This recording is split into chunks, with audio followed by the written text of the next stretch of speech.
Welcome to After Dark, the Simply Stogies live show that we do once a month here at simplystogies.com, Simply Stogies Podcast, Simply Stogies, our podcast, whatever you want to call it. I am one of your hosts, James. We've got quite the panel tonight as we discuss our top 10 and literally whatever else comes up. First, let me say, I hope you all had a great holiday season. Happy New Year to everybody. We're off to a fast start here in 2024. Lots of things going on. We're going to bash Cigar Aficionado. We'll probably bash top 10 lists in general, including ours, because why does everybody fucking do a list? I don't know. But joining me tonight, as they are contractually obligated to do until the end of time, is the host of Simply Stogies Clear the Air, the after show. It's Tim. What's up? Hey, James, what's going on? How are you doing? I'm doing well. Thank you. Yeah. I had Rona for the fourth time over the Christmas holiday. Kind of sucked. You just got over being sick. You probably had the Rona, but you know what? If you don't test, you don't know, and that means That's right. That's my philosophy. My wife is like, let's do a test. No, we're not doing that. We're good. I just got a cold, so hopefully I don't have a coughing fit as I enjoy my first cigar for like a week and a half. Yeah, no, I hope that is not the case either. Please don't die on air, because I'll keep going without you, and then I'll have to like figure out how to stop the stream, even though you're 2 hours away. And there's my friend Nick Saris. Nick, welcome to the After Dark show. Thank you. Glad to be here. How's the noise in the background? No, you're good. Are you at a lounge? I am. What lounge? What lounge are you at? I'm at the Metropolitan Society of Northern New Jersey. There you go. My home away from home. Yeah, if you missed that, clear the air, where we actually talked with the owner of the Metro. No, not the owner. He's the president. Or the president. Yeah. It was a good time. It was a good conversation. Yeah. So check that episode out. We also talk with Tim talks with Brian and Shauna from Smoldering Cigar in Livermore, Iowa. One of just a great couple of people that are just awesome in the cigar industry, and there's a lot of those, but they're two of the best. And they carry LH. They carry a ton of stuff. Give them a call. I don't have their number, or I'd give it to you right now. We have a panel. A couple of LE Club members are joining us. Let us welcome back to the show LE Club member, friend, and owner of Lure Cigars, Lou Cross. Lou, welcome back to the program. Hey guys, glad to be here. Yeah. I'm gonna pick your brain about a list as well, and then of course we have our one of our newest LE Club members. A friend of mine that I met at the McAuliffe open house down in Dallas Fort Worth area in the great grand giant state of Texas, and he lives literally like 45 minutes away from me. It's Chad. Welcome, my friend. How are you? Good. How are you guys? Doing well. How were your holidays, my man? I'm pretty busy around here. It's back to being quiet. Kids went back to school, and now they're bringing home sickness here too, and everybody's starting to drop like flies. So. Stay away. I told my daughter to stop licking windows. I don't know if she will. Ouch! But I was like, you got to stop licking the windows. Like, you just can't. You can't do it. You can't. Doesn't matter how hard you lick. There is no taste. I don't know. With like experience. Tim speaking from experience. I don't know, man. If like 200 kids licking windows, there's probably a taste. Oh God! Not, so good. It's not. Let's not talk about that. Let's move on. Let's talk about lists. Let's just go down the panel here, and we'll start with Nick. Nick, do you put any stock in top 10 lists throughout at the end of the year?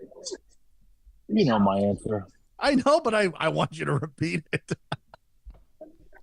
I think everybody's taste buds are everybody's taste buds, everybody's preference. If you pool 100 people, you'll get 100 different answers. Just because a couple of podcasts, bloggers, magazines and sites, whether it's for commercial marketing purposes, payback, or for real, if they just honestly like the cigar.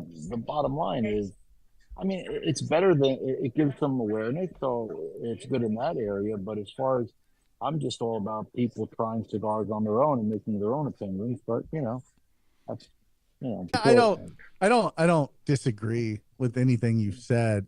Lou, like as somebody who's brand new into the manufacturing realm of things, what are your thoughts? I mean, as a consumer and as a brand owner, what are your thoughts on lists?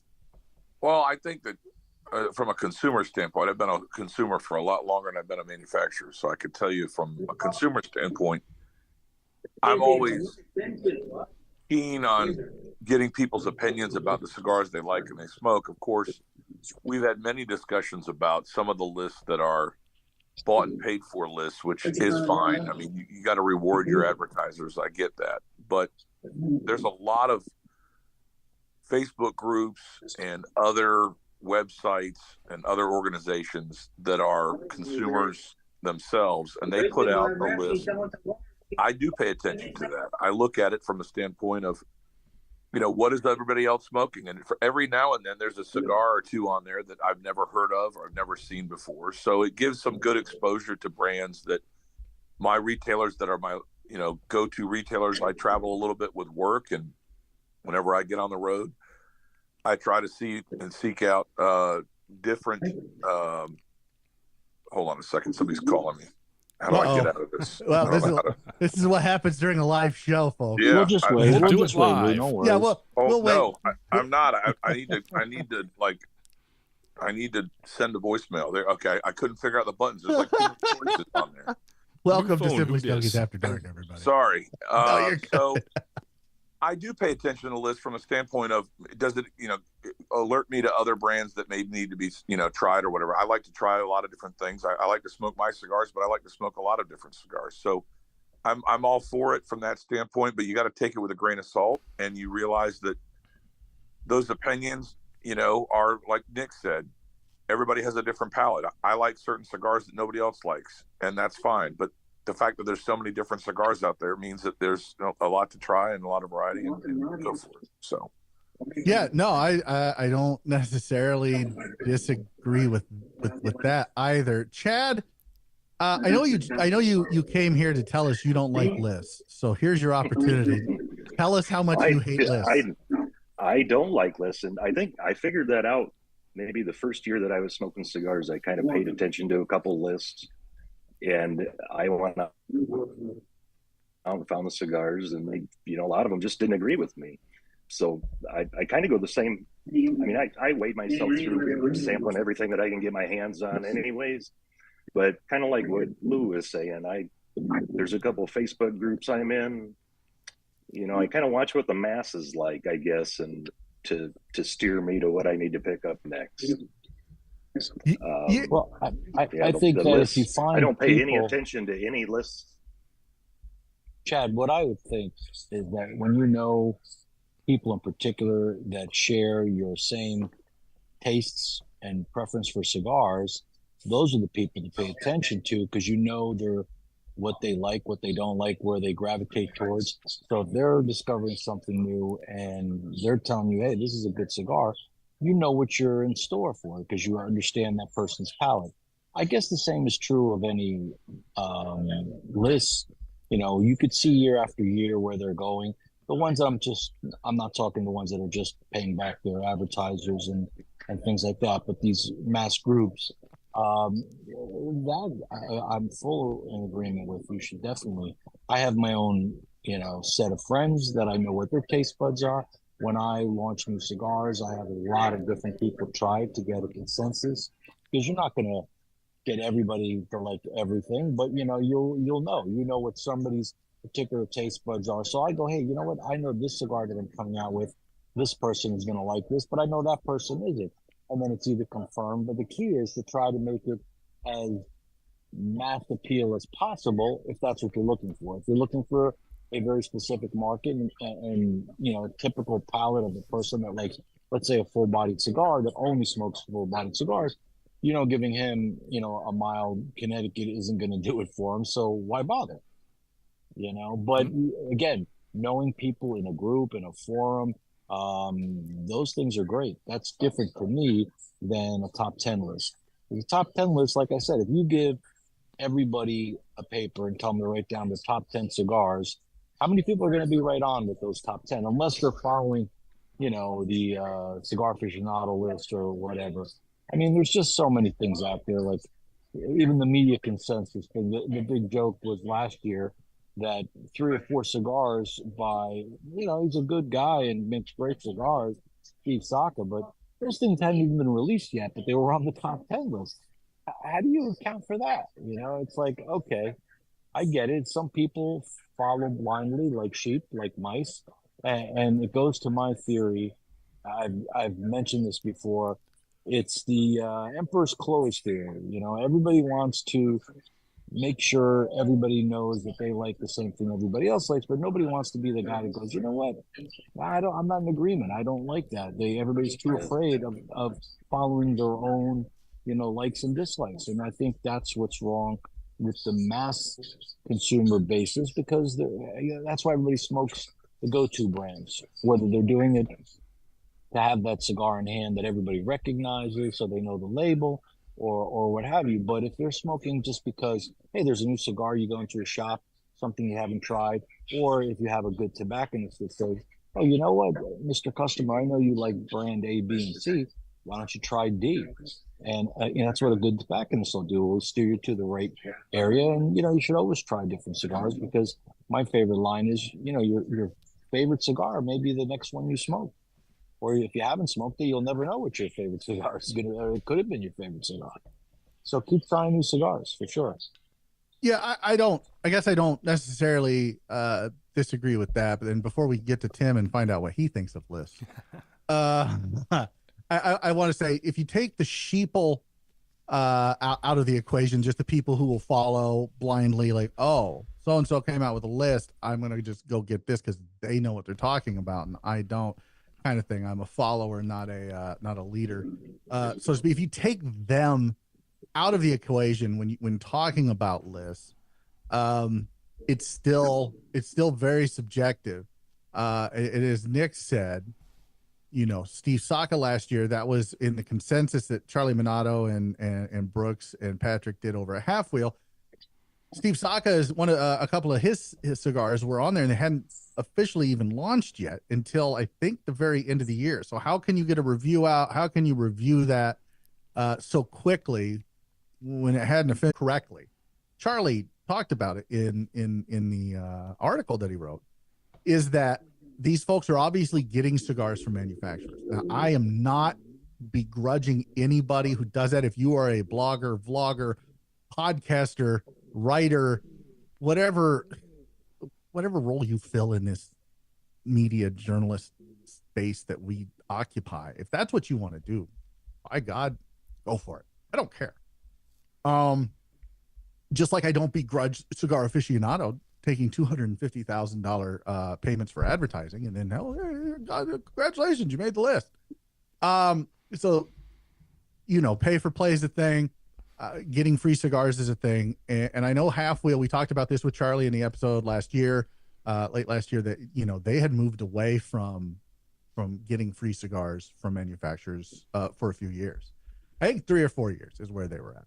I am proud to say we have never taken free cigars from manufacturers. That doesn't mean that they've never sent us cigars. They absolutely have. And if we have reviewed them, we have put in the review, hey, we got these for free. Otherwise, there's only one instance that I can think of that, and that was a Epic. It was an Epic cigar. I don't remember which one. But for the most part, the vast majority of what we review is what we buy. In fact, I would say 99.9%. We don't take free stuff from manufacturers. We don't take free stuff and then review it, because that's not ethical. That's not fair. Just like taking advertising money and then putting them on a top 25 list is not ethical either. It's just not. It lacks journalistic integrity, and for a magazine of record, I guess, for Cigar Aficionado for them to do that. I will once again say it's bullshit. And if you agree with me, I wrote an article on it several years ago, 4 years ago, I think at this point. You can go check it out at simplystogies.com. And while you're there, if you're not an LE Club member and you'd like to join the conversation live on Zoom with everyone, join the LE Club. It's $10 a month, $100 a year, and you too can jump on this Zoom and tell me what a jackass I am and how wrong I am. Tim, what do you think of lists? Oh, well, hey, James, John is on YouTube, and he said that was a long-winded explanation, you broke-looking Jesus. I agree. Talking about me? No, I think he's talking about me. Yeah. With the long hair and the beard, apparently I look like a homeless Jesus. Yeah. Which wait. I might have ad-libbed that a little bit. Wasn't Jesus homeless anyway? Like, didn't he just travel around with disciples? I think well so, said, yeah. Jesus. Yeah. Yeah. Jesus. Yeah. No, you know what? I'm kind of split. Like, I could probably live without a list, but at the same time, I like looking at them. I don't really pay a whole lot of attention to it. Wait. Are you saying that to you, lists are like strippers? Yeah, I guess. Okay. I don't pay much attention to those either. But you don't mind looking at them. I don't mind looking at them. I'll grab the magazine. I'll go to the list and I'll be like, yeah, figures. Or, I'll be like, oh, okay, that's something new that I haven't seen before. And this year when you said, hey, let's do a top 10 list, I'm like, okay, let's do it.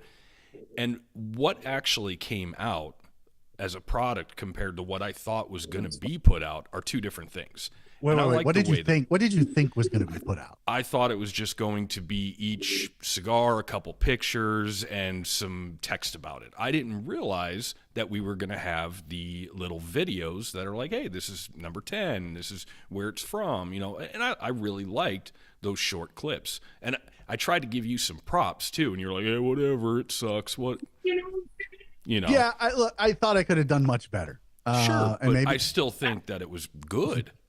he's like, yeah, you could have done much better, asshole. Absolutely, you could have. Yeah. Yeah, but it was all right. No, look. I wanted to do voiceovers. Nobody wants to look at my mug, especially now that I look like apparently broke Jesus. Instead, they want to look at the cigar and they want to see what it's about. So I try to be true to a top 10 list and not make us the ones who voted for it and the ones who compiled the list the star of the show. I tried to make the top 10 cigars the star of the show, and in this case there were 11. Because why would I? It's not supposed to be self-serving. It's supposed to be any list is supposed to be, hey, look, this is what this group of folks who all get together and talk about these things on a daily basis, and we're journalists or media. This is what they think. Right, wrong, or indifferent. This is what we think. It's our opinion. Look, I've always said this show, everything we do is opinion. We are talking heads, all of us.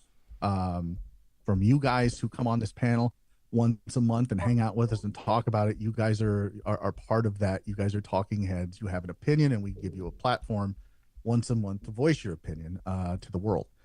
And then we have 4 episodes every month where we talk about it. We voice our opinions, and we have conversations with folks in and around the industry. And rarely is there a consensus, but I think for the top 10, we had a pretty good conversation this year. And I want to kind of explain why we did it, because I hate lists, and I have gone on the record. If you go back and you listen to podcasts for the last 4 years, almost 5 years now, it'll be 5 years. Less than a month. I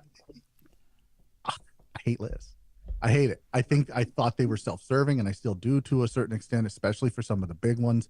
Cigar Aficionado, I'm looking at you unethical. I won't even call you journalist because I don't think you're journalist. I don't think I'm a journalist. I don't think they're unethical. I wouldn't use that term with them. I think if you are putting out a top 25 list that, let's just be honest, Nick, a lot of people use that to buy a lot of cigars, especially the top 5. I think you have, as a journalist, as somebody who has a magazine and is the number one cigar magazine on the entire planet, you have a responsibility to be as unbiased as possible. And the only way you make that list is if you've taken out a minimum of $250,000 worth of ad space on Cigar Aficionado. Now they can deny that all they want. I have insider, very credible people that have said, "Oh yeah, this is what happened." I mean, in that particular case, that list is also a marketing tool. How many times have you gone into a lounge and they say, "Oh, hey, I've got CA's #1 cigar of the year in my humidor. You got to check this out." So maybe you're paying to get your cigar on the list, but that's a tool for the retailers to bring in that cigar and make money. I think that's fair. I want to give Nick a fair opportunity to refute what I said. So Nick, go for it.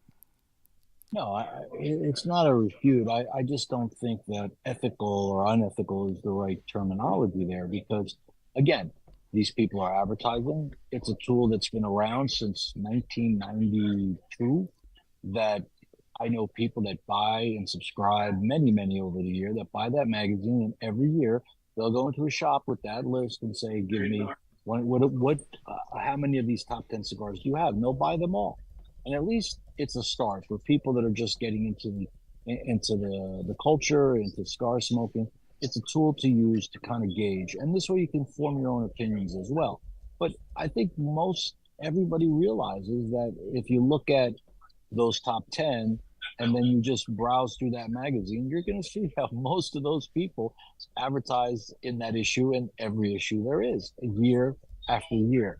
And they're not spending $250,000 a year 1 year. They're doing it 10 years, 20 years, so they're paid a lot of money, but they wouldn't keep advertising if they didn't get return on their investment, which is in the form of a list. And that's their version of the reviews along the way. So I don't think it's a bad thing. I think it serves a purpose. I just think people should be aware of what that purpose is and use that just as a tool, as well as other things that are out there available to us as smokers to use to try different cigars. That's just one tool.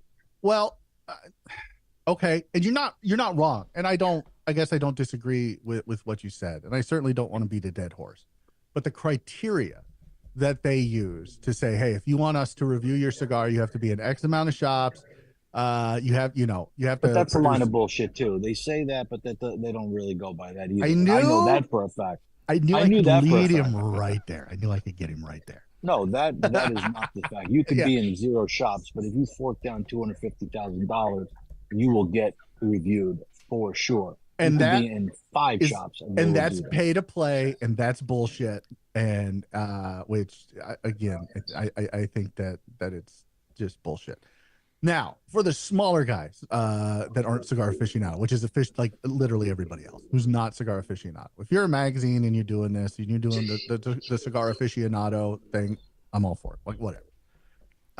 Because that's what they've done. You're just trying to play in that space. You're making money. Good on you. But if you're in the space that I'm in, that Coop's in, that Charlie's in, that some of these other folks are in, I think you have a responsibility to try to be as unbiased as possible. And I think we did that. So without further ado, let's just kind of go over the top 10 list that we had this year, starting with I don't want to say honorable mention, because when I said that before, James, yes, go ahead. Can you go over your criteria? Because I think it's unique in a sense that being critical of other criteria. Just go before you get into the list. Can you talk about how you guys came up with the list first? What the criteria was? I appreciate that, Lou. Let's go over the criteria. The criteria that had to be released between November of 2022 and November of 2023. Somewhere in there, we had to review it before the 1st of January of 2024 when it came out. The #1 came out, and we had to buy them essentially. Like it had to score like an 8.9 or higher on our review. We had to have reviewed it within that year. Was there anything else? I think that's it. And we had to buy it. It's not like hard criteria. by any stretch of the imagination. Am I forgetting something, Tim or Nick? I think that was the big thing, is that it had to be a cigar that came out in this year. It can't be something that came out 2 years or 4 years ago. Yeah, we're not doing the Cigar Aficionado. The 2017 Opus X Lost City is the best cigar this year. Like, fuck right off. Like, that don't even make sense. Like, if you're gonna name the top 10 cigars for a year, that cigar better have released that year. Now, if it's like, for example, the Pony from Castagli was released November 2023, and it was a re-release. It's a different cigar. It doesn't have a ponytail or a pigtail. And I don't even know if we're still live. Are we live? I'm still live on my end. Oh, all right. Well, like, Facebook went away for a second. So a re-release is fine as long as there are differences from the original release, as long as it's released in that year. But I'm not going to review Cubans that have been around forever and be like, oh, the 2018 Sir Winston from H. Upman is the greatest cigar released this year. Doesn't make sense. It wasn't released that year. It was released in 2018. So it has to have been released that year. And so for me, that's like the most important criteria. And the rest of it's just kind of like, I don't mind if somebody wants to throw in a 7.4 cigar and be like, here, I thought this was the best. You rated it a 7.4. Sure. All right. Well, I'll smoke it and we'll discuss it, but it's probably not going to happen. So, yeah, so I think that's good. Let's move on. I don't want to call this the honorable mention, but this is the number 11 cigar of our top 10. Please don't. And the reason it didn't make the list is because, once again, I and our team have journalistic integrity. And because Nick is a good friend of mine, and because Nick is a co-host of the show, and because Nick is invested emotionally, I hope, in Simply Stogies Podcast, I am not going to put his cigar ever. Like, he could have the greatest cigar that ever came out. And I said that I didn't want to be included on your list. You did, and for that fact. So I went ahead and I included it on the list, and here's why. It hit every piece of criteria, including, like, is this a cigar that I smoked a lot of in that 12-month period? I smoked 3 bundles of the LH Nikos in a 12-month period. So that's 20 cigars in a bundle. That's 60 cigars in 12 months. You do the math. I don't want to because I can't. Simple math is hard. So that's why it was number 11 on our top 10 list, not to be included in the actual list, but it is one of the best cigars of last year. If you haven't had an LH Nikos, you've got to get your hands on it. I'm telling you right now. He blended this for the American. I know Nick's on the podcast, and I could just be like, hey, Nick, why don't you tell me about this? I want to tell you about it for him. He blended this for the American palate. It's definitely a different profile than some of his other core blends, the Claro, the Colorado, the Maduro, and even your LE. It is a much different blend. There's more oomph, I guess, to this blend, but it's not overly strong. It's not something that is a pepper bomb or a spice bomb or a nicotine bomb.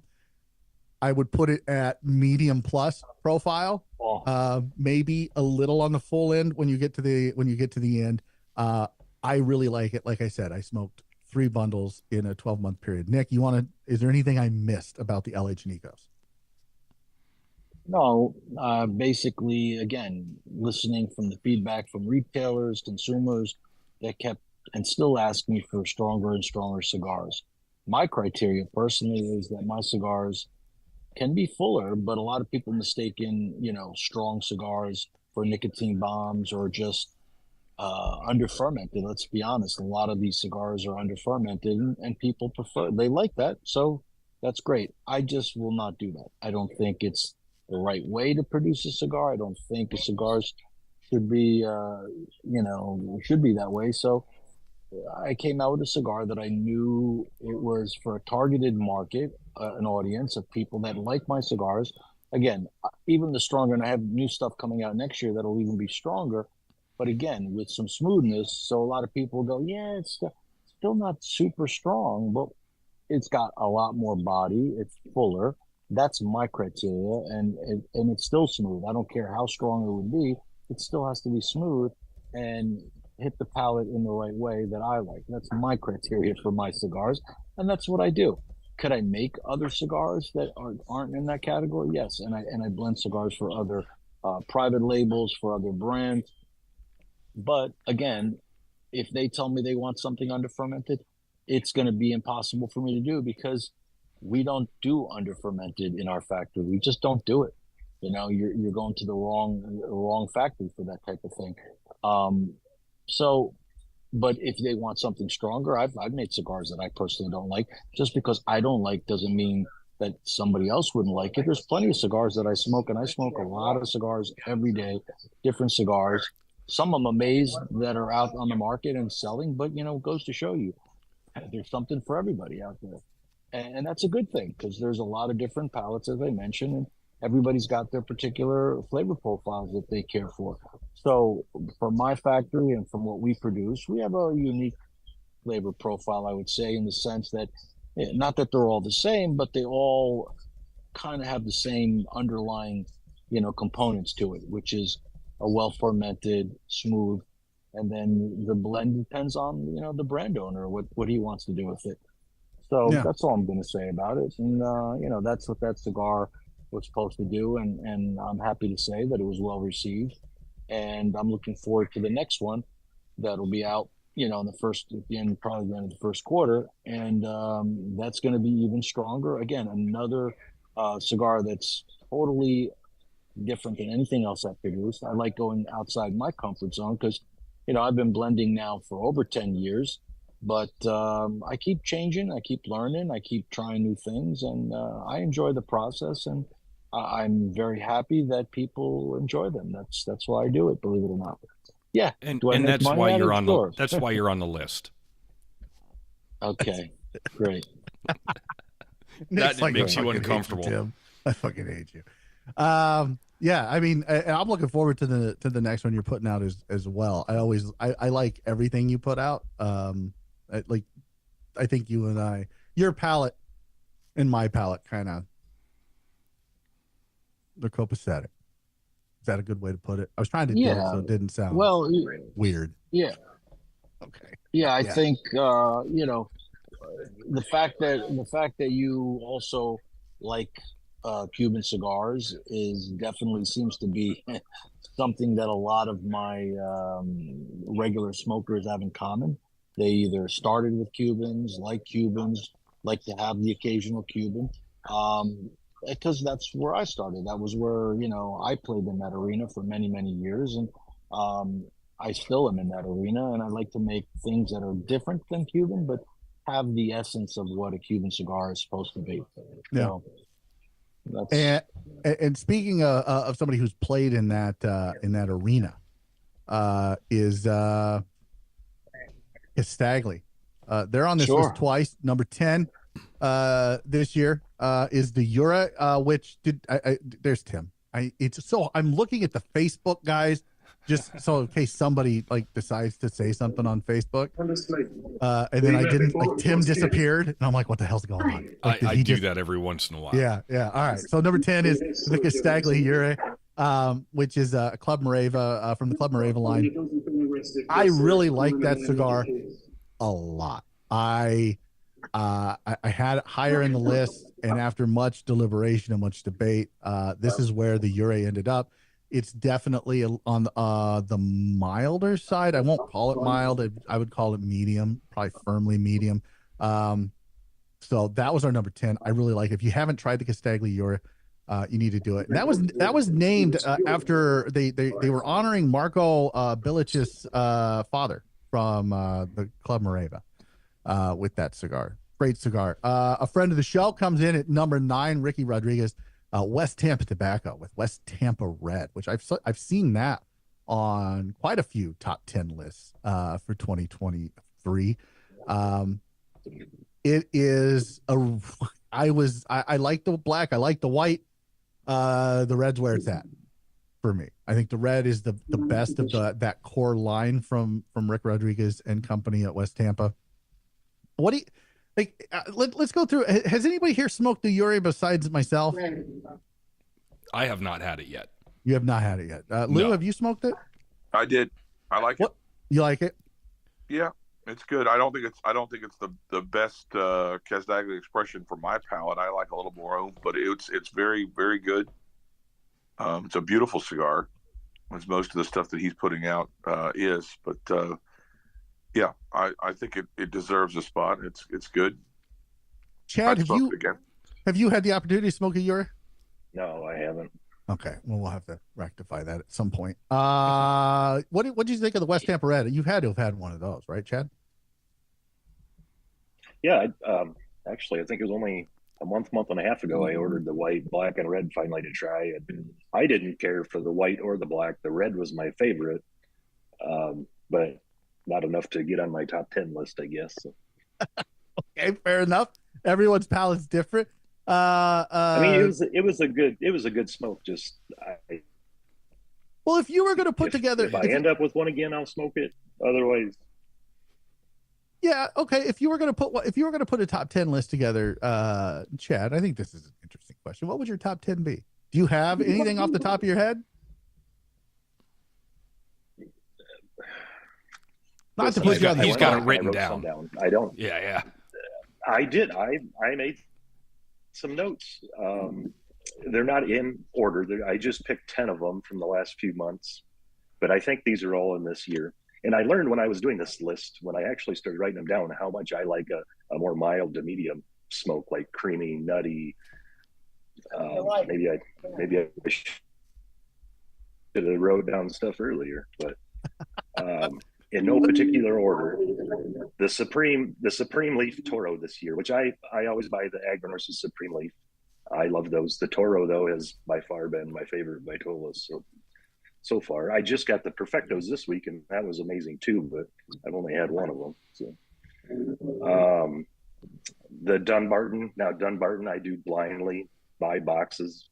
You're not the only one. I am in that crowd.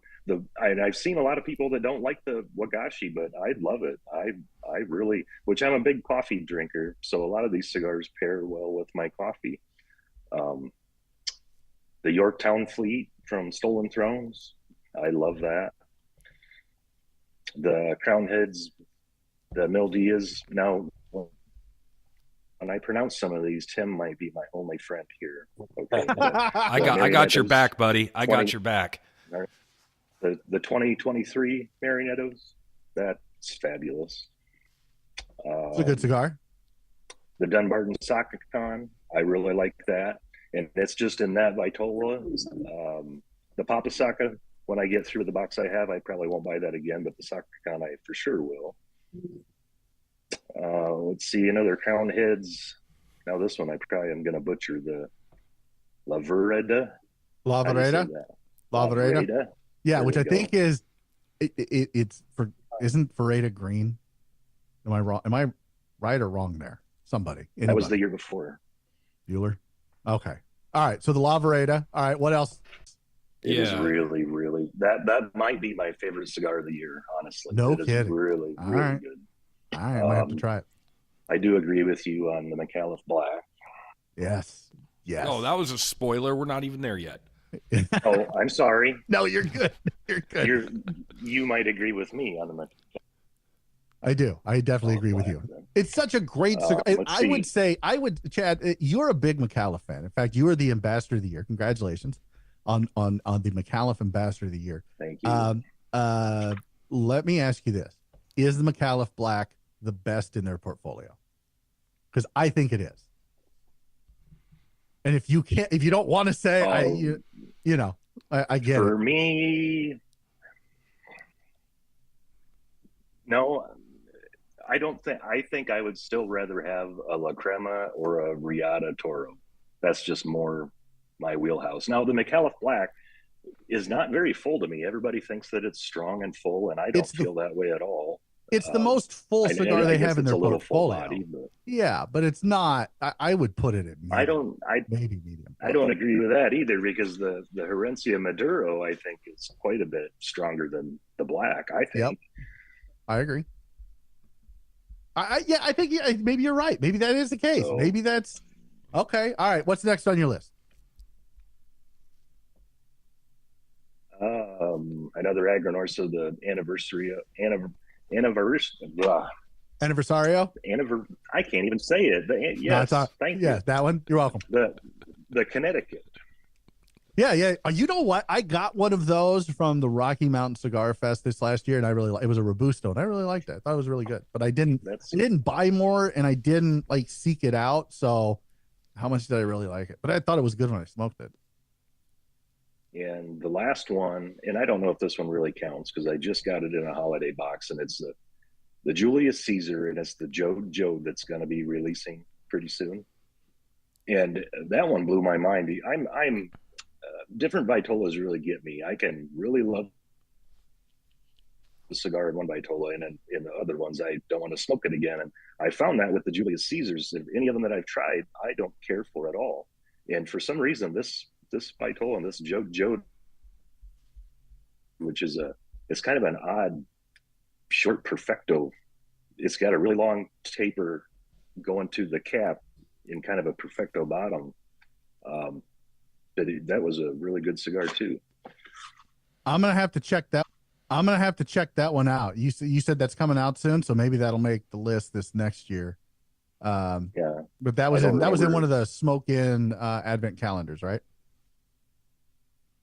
That was in the Hanukkah holiday box. Yes. Yeah. So not technically an advent calendar, but kind of an advent calendar. That's a good list. That's a good list, Chad. Is there anything else on the list, or was that it? I think that's it. Okay, that's a strong list. That's a very strong list. Let's go to our number 8, the M81 Blackened from Drew Estate. I was surprised at how much I like this cigar. This cigar, I have smoked 3 boxes of that cigar as well in the last 12 months. And I'm not a big Drew Estate guy. I'm just not. But the M81 Blackened Toro, I think is the best expression of that blend. It's not, when I think of Blackened, I think it's going to be a full cigar, and it's definitely on the fuller side of things, but I don't think it's overly, it's smooth. I really like it. And the branding, I'm a huge Metallica guy. Like, if you didn't think that was going to make it in the list, you were way wrong. Number 7. That was a really good one from Drew Estate this year. Yeah, right. Like, I'm not a big Drew Estate guy, and that one surprised the hell out of me. Yeah, I think I've got to be on my 3rd box of Blackened. I mean, that's just one that I always go to. Yeah, like I could smoke that. That's an everyday cigar. The Nikos they're so good. It's an everyday cigar. Like all of these, the West Tampa Red, and it's an everyday cigar. Like if I could afford to just keep this top 10 in my humidor all the time, I absolutely would. Number 7, the McAuliffe Black. So we've got some overlap there with Chad's list. Great cigar. I think it's the best cigar in the portfolio. I do.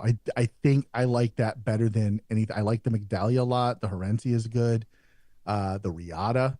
But I think the Black's where it's at. That's if I could have that in my humidor all the time, I would. And I still have a box. And that I am on my 2nd box of in 12 months.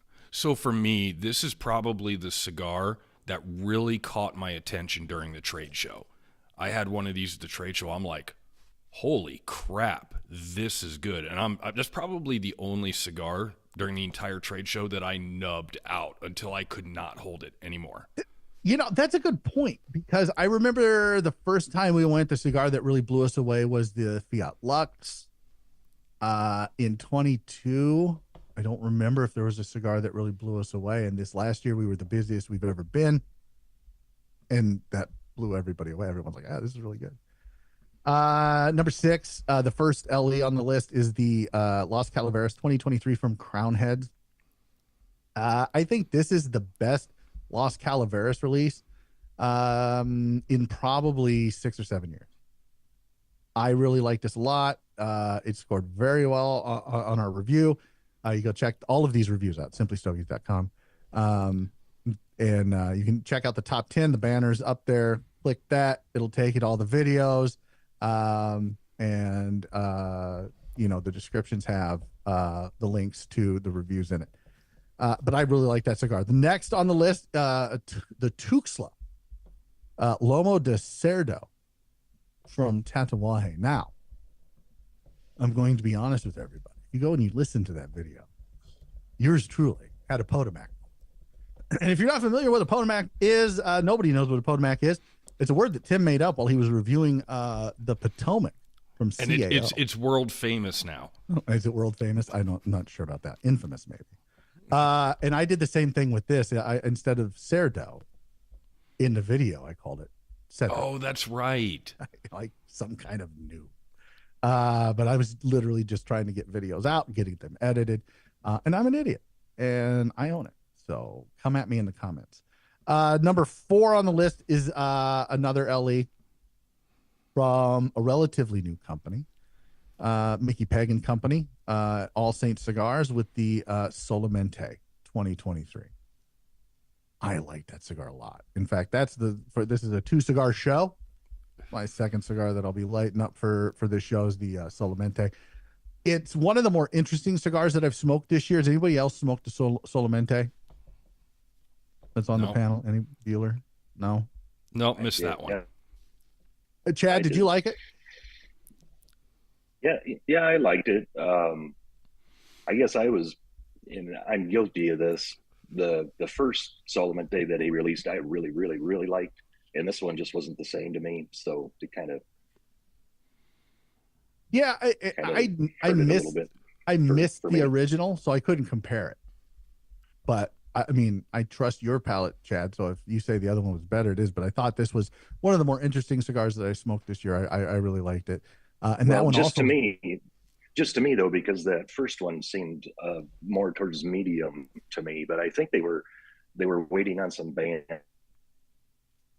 or boxes or something, and they sat for a long time before those got released. So that might have did it for me, just sitting around longer, mellowing out. Yeah, no. That makes sense. This one, I don't know. There's just something to it. It's got a little je ne sais quoi, as they say. There's just something about it that grabbed my attention. And I wasn't the one who reviewed that. If I remember right, it was Randy, and he scored fairly high when he reviewed it for simplystogies.com. And I agreed with it. I thought it was really good. So now we're at the top 3.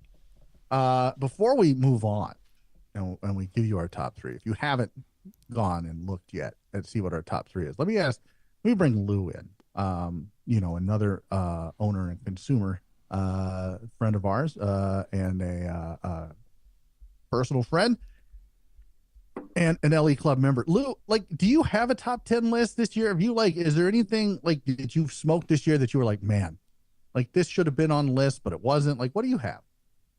That's not on your list? Yeah. Or in anybody's list or whatever. Do you have a list of your own that you're like, man, I'm just going to buy these cigars all the time? Well, and you can't say your own. No. Say lure. Say lure. I won't say that. No, I won't say that. I don't disagree with your list. I mean, I happen to, because we are friends, we hang out, so I'm aware of a lot of the cigars that you were listed on there. I will say I don't agree with your top 3 in the sequence of the sequence, but I can't disagree that all of the other ones that are on your list are cigars that I found interesting. So I'll give you props in the sense of your list for what it is. But I'll withhold comment until you're done with your list, because I'll You're gonna rearrange the top 3? Yeah, I'll rearrange the top 3 for what I found to be the most interesting smokes of the last year that were, that came out. But I do I kind of look at what I buy boxes of, because I don't tend to I got a storage problem. My wife, has watched my small little office fill up with Tupperdoors, and I've got a couple of humidors full of cigars, and she's always commenting you're buying more cigars. So I've been buying more 5-packs of things, but there are a few cigars that I bought boxes of this year. And I bought a couple boxes of the McAuliffe Black, for the price point also. And that's not something that you put into consideration for making a decision of being a good cigar. But when you're trying to make a decision about money, and if you're going to buy quantity, I do think that if there's value and it's a great cigar or a good cigar that you get for a really good price, that has appealed to me, so that I can say, look, I'll buy a whole box of them, because it's something and you start to measure other smoking experiences and say, is it two McAuliffe Blacks worthy of my time and my wallet? That may influence whether I buy more of them or not. But in terms of interest in the cigars that I'm like, wow, that was really good, I wish I could smoke that again, the McAuliffe Black is probably, I'd put that up in the top 5 for me. It started in the top 5. Yeah, and I think that I'm a Crown Heads fan, but at the same time, a lot of the stuff that their core stuff that's out there is not all that interesting to me. But it's something I would go back and smoke again. And it's hard when you do an LE or you do a cigar that's a one-off type of thing. The Quinquennario from Romacraft. Yes. I don't know when that cigar actually got launched, but that's a cigar that I'm going to say is not on your list. List. Yeah. But that's a cigar that's very, very interesting to me. And what I like about it from a manufacturer standpoint is that Skip and EP Carrillo, that they went to a different factory. So whereas Nico Sueño was where all the other Romacraft stuff is rolled, this was a cigar that was completely out of the box, and it was completely out of the profile, and it was something that they tried and experimented with, and it's a really, really good smoke. So I'll offer that as kind of a anecdote going into your top 3. That's a cigar. I think it was released in November, so the Quinquennario.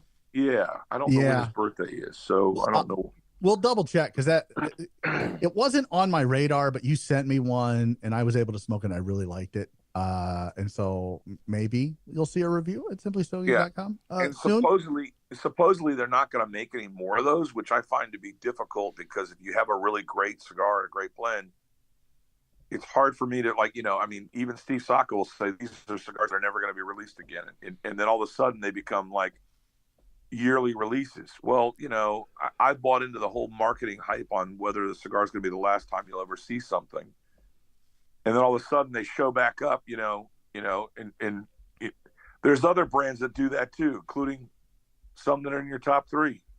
Yeah, no, 100%. Yeah, no, 100%. I get it. Like some tobacco is very limited, and what you can get your hands on as a manufacturer varies from month to month, to day to day, and whatever. So I get it, but yeah, like some of these you just wish weren't LEs. Kyle Clark, friend of mine, down Old Kentucky way. I met him at the My Old Kentucky Herf. He says on Facebook that the Black is a good cigar, and he is not wrong. It is a great cigar. And before, speaking of Old Kentucky way, before we get to our top 3, let me remind you, it's January 5th today, if you're not aware of that. If you woke up this morning and you're like, I don't care what fucking day it is, it's January 5th. In a few months, like, event season's right around the corner, folks. PCA is in less than 90 days. And after that, like, all hell breaks loose with every event under the sun, including my favorite, My Old Kentucky Herf. Go check it out.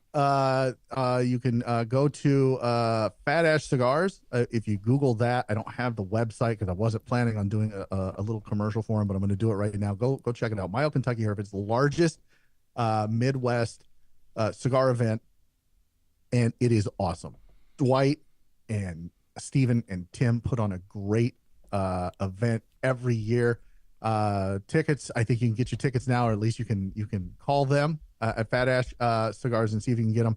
I love this event. I hope to see you there this year. I'll be there. I think, Tim, are you going to be there this year? Not sure. We have to go over the dates and all that good stuff. If I'm going to try though. No. If Tim's not a bitch, he'll be there. I think Randy's going to go again this year. He didn't go last year. He said he was going to, and then he didn't. So come join us. My Old Kentucky Herf. It is one of the best events. It's probably my favorite event of the year. Go. Just go. Have fun. You can meet Kyle. You can meet myself. They've always got a ton of vendors. Luciano and Rick Rodriguez put out the Maker last year for them, which was an event-only cigar specifically for that event. and it was so popular that they made more. And it's a lounge exclusive for Fat Ash. I don't even know if they have any left. It was awesome. I almost put that in the top 10. That's how good that cigar was. So my old Kentucky Her. It is the second Saturday of May, whatever that date is. Somebody wants it falls on. It's the second Saturday in May. Get your tickets ASAP. VIP tickets, I think last year were $200. I'm not sure if they're going to have a price increase because of inflation and whatnot. General admission, I think we're under $100. And then you can have like a companion. Like if your wife wants to come and hang out, because there's food, there's bourbon, there's all kinds of stuff. It's not just cigars, and it's all local stuff. They've got some great artisans that come in, and check it out. My own Kentucky Herb. Hope to see you there. Let's move on to the top three that Lou is going to rearrange for whatever reason. And I guess I would be remiss if I didn't say that I just got a text about 12 minutes ago, because I'm not watching my phone. I'm talking to you folks, from Dan Thompson, thanking us for the Black, McAuliffe Black being on our list. Dan, I appreciate that, but thank you for putting out a cigar that's fantastic. And honestly, that was in the top 5. I won't say where, but it was in the top 5 when we started our discussions. And then like just things got rearranged. There's so many good cigars, but McAuliffe Black, if you haven't smoked it, smoke it. It's really good. Top 3, Castagley coming in for their second time on this list with the Brothers of the Saber Freighter. Probably the most interesting cigar that I have smoked this year. That has Zimbabwe tobacco in the filler, African tobacco, and it's interesting in a good way. I'm not saying it's that's interesting. I'm saying that's really interesting. And I know Tim, you smoked it. I have smoked it. I've smoked quite a few, actually. So we had a debate between this cigar and the Brave, because originally I believe the Brave was in there, and we don't argue. Hold on. We never argue, and this is the one thing where I was like, that's not factual at all. We argue a lot. Yeah. We try not to anyway. Yeah. We try not to. Yeah. Whatever. No, I really like this cigar. We did argue about it. And I hadn't smoked a Freighter. And then Lou sent me 5. And I was able to smoke them. And I was like, holy shit. It's measurably, noticeably better than the Brave. And that's not saying the Brave's bad. No. The Brave was almost in the top 10 and it got shuffled out. The Freighter just has something different. And now here's the thing. We are both, and Lou is as well. We are all members of Oxford Cigar Company's premier membership, and Oxford sent out boxes of cigars as a gift that they do when you sign up for this premier membership every 6 months. And so I got a box of the Brave, and both Lou and Tim got a box of the Freighter. Now, I typically like more mild smokes. Like I'm like with Chad, if it pairs well with coffee, I'm going to dig it. And typically for me, the more mild, medium, that creamy, nutty, and at the very end, you get those notes of coffee or espresso or burnt coffee, as I call it. And so that's why I like the Brave. Was on the first light of that Freighter, I was like, holy shit.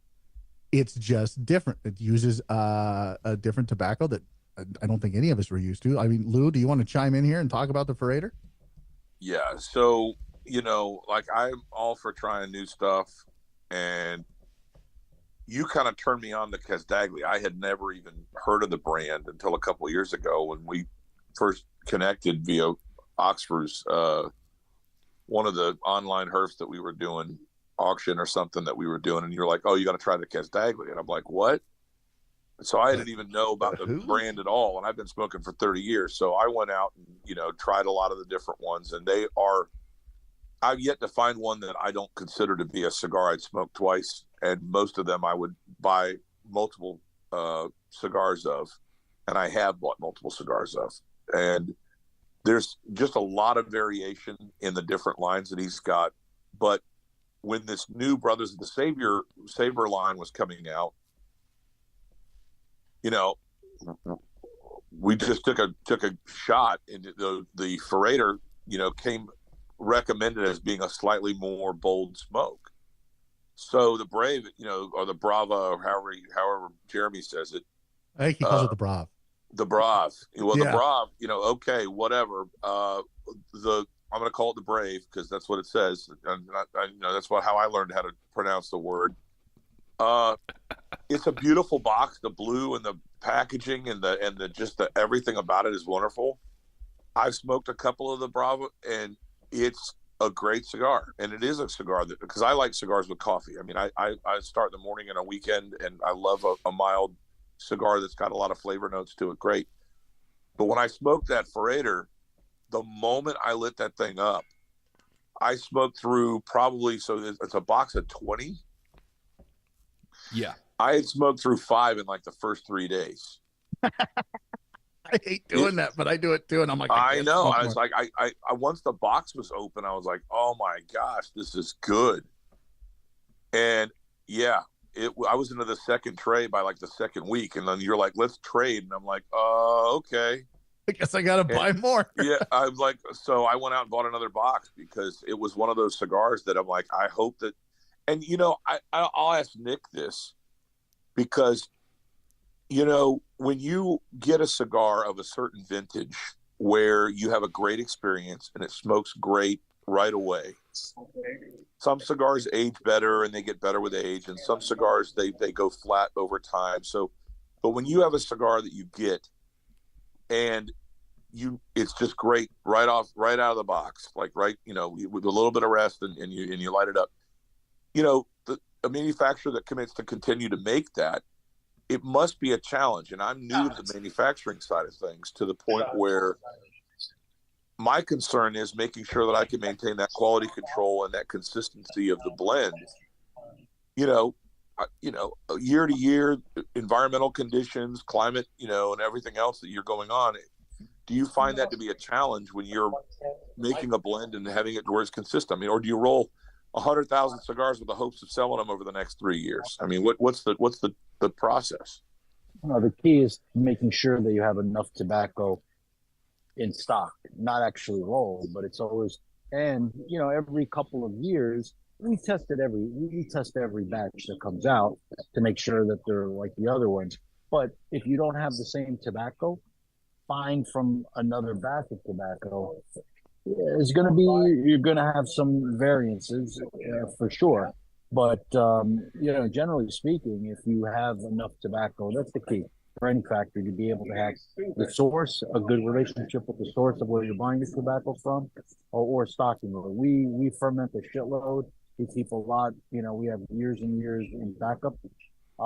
Plus, we have very good relationships with our tobacco suppliers among our own. I mean, we do our own wrappers and stuff. But again, it is a challenge for most factories to be able to do that, because if they're not able to financially be able to buy all the same, you know, the amount of tobacco going back and not using the same, a lot of brands, you know, I'm not going to mention names, but a lot of factories, they also change the blends for the brand owners without even telling them. And they're like, oh yeah, it's close enough. I've seen it, you know, and, you know, and some very well-known larger brands have been guilty of this as well. So again, that's why it's so important to have the right factory. I noticed that Chad mentioned a couple Aganorsa, and I've said it on the show before. I like Aganorsa's factory. I like the blenders there. I like the people there. I like the pallets and the way that they handle, ferment, and take care of their tobacco. And there's a lot of other ones that are great too. Of course, the bigger ones can do it. You know, the Drew Estates, I mean, they got football field, you know, worth of tobacco in storage.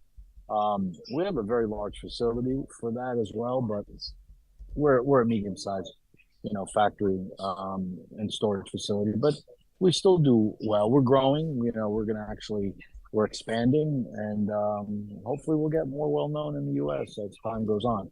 But that's the plan anyway in the next couple of years, to make more of an emphasis of being more well-known in the U.S. So hopefully I'll have something to do with that. Yeah, there you go. We may have a guest here. We may not. I don't know. We'll see. Yeah, we'll see what happens. We're working some magic behind the scenes. Yeah, behind the scenes. Number 2. Let's do this, and then because this is what I'm smoking right now, from Luciano Cigars, the Y Panda. Now, the Y Panda was blended by Luciano Morales from Luciano Cigars, and also Panda Yan or Panda Yan. I apologize if I'm butchering the pronunciation of your last name. And he is from China. He has a great story. He immigrated to the United States, came to the U.S. when he was 16. He began working in a shop in Kentucky, if memory serves. Excuse me, because I'm not looking at the story right now. And he fell in love with cigars, and he fell in love with tobacco, and he decided that, he wanted to get involved in on the manufacturing side. And Luciano's doing some great things where he's bringing some young folks in, some young talent in to like, he's bringing them under his wing, showing them the ropes. The Foreign Affair, I like the Foreign Affair. I don't think it was everybody's cup of tea. I know there's a couple folks that I know personally have smoked. They're like, yeah, it was all right, but it wasn't, top 10 worthy. And I think I would agree with that. It's a very good cigar. Mike the Greek did a great job. Him and his partner, and I don't remember his name. I apologize off the top of my head. But the Panda, the Y Panda is like, Lou, you like the Y Panda a lot too, right? Yeah, that's my number 1 cigar. That okay. So you're already in I'm rearranging mode. Okay. Yeah. As I continue to He's been that way for like 30 minutes. Yeah, right. He's like chomping at the bit to tell me how he's rearranging. This is one of the more interesting cigars this year. I've never had a problem with burn or construction or anything with any of these cigars, and it's absolutely fantastic. If you've not smoked a Y Panda, go out and smoke it. The number 1 cigar of the year for us, no surprise to anybody, as I have been saying since February of last year that this was going to be my cigar of the year. This is actually why we created the list, right? Just so that we can put this cigar on a list. We had to make one. It might be one of the reasons why we created it. It's the highest rated cigar on simplystogies.com of all time, from our friend Randall. It's the Foundation Highclere Castle, I guess. Senator from Foundation Nick Melillo, commissioned by Highclere Castle and Lord Carnarvon, to celebrate and honor the 100th anniversary of finding King Tut's tomb, as if I remember my history right, the 5th Lord Carnarvon founded 100 years ago, and so I guess 101 years ago now. But this was released in November of 2022. Hands down, bar none, my personal favorite cigar that I smoked in the year. Has anybody disagree? Okay, besides Lou, does anybody disagree with that? Has anybody not smoked the Senator? I have not smoked the Senator yet. I don't even know if you've given me one. I like all the Nick stuff. He makes really good stuff.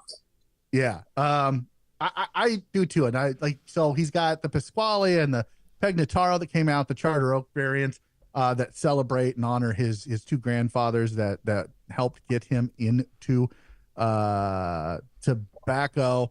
And I really like those. We have a review coming out of one of them later on in the month, the last week of this month. And our reviewer didn't like it, but you can check that out. Simply Stogies. Guys, I have to interrupt. I apologize, but I have to drive home soon, so I'm going to have to bow out. Sorry, I couldn't stay the whole time. No, it's all right. Thanks, Nick. I appreciate you. Thank you. Thank you, Nick. Nice Seriously, to see you guys. Nice to see you, my friend. We will talk right. soon. Have a good night. All right, you too, guys. Take care. So yeah, there you go. Number 1 cigar, Senator.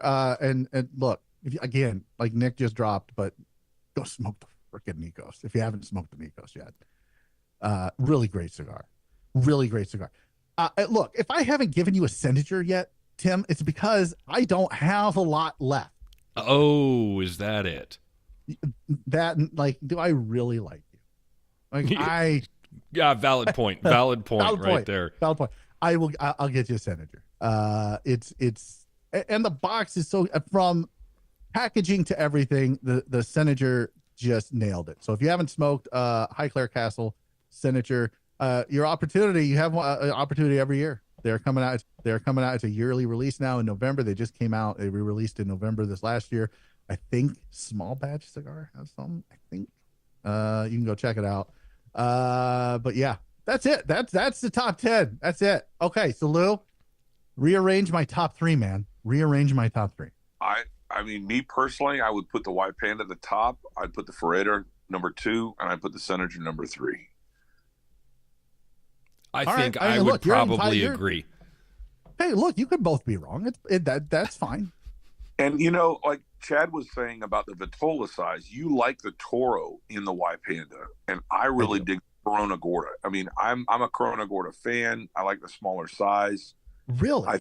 Wrapper to filler ratio. I bought 3 boxes of the Corona Gorda in the White Panda, and I've had some samplers of the other sizes, and they're very, very good.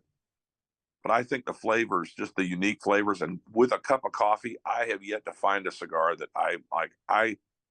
I just love the White Panda. If I want to like brighten my day, and I've had, you know, a morning where it's a slow morning, I'm like, if I want to brighten my day, I like that cigar, and I've yet to be disappointed. Yeah. Chad, have you smoked the White Panda yet? Yeah, I've had one, and it was all right. It didn't blow my socks off. It could have been the day, though. I have another one to try here sometime. I'd be interested to see what you think second time around. Like with any cigar, and you can play this game with your friends. Nick has a friend that he plays this game with, where you take the band off the cigar and you give it to somebody and you tell them to smoke it and see what they think. Like, I think sometimes, not all the time, but sometimes we smoke bands, and I don't think it's on purpose. I think it's psychological. I really do. I think it's all in our head. We look at a band or look at a company and we think of a company in a certain way, or we've had some experience with the company and we're like, okay, kind of know what to expect. And that's not always the case. That's why I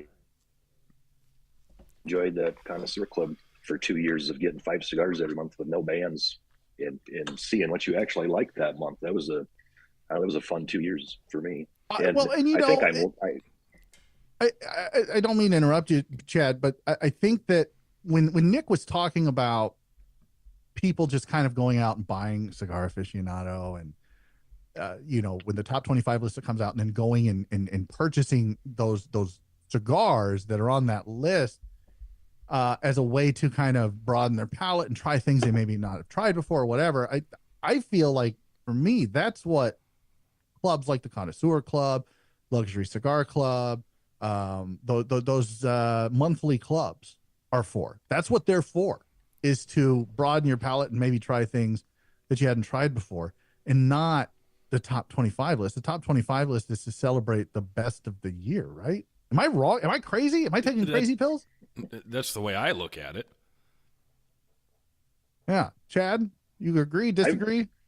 I couldn't tell you what's on anybody's top 25 list. The only one I've seen yours, just because you've shoved it down my throat on your YouTube releases, where when I open it every day, I have to see it. You're welcome.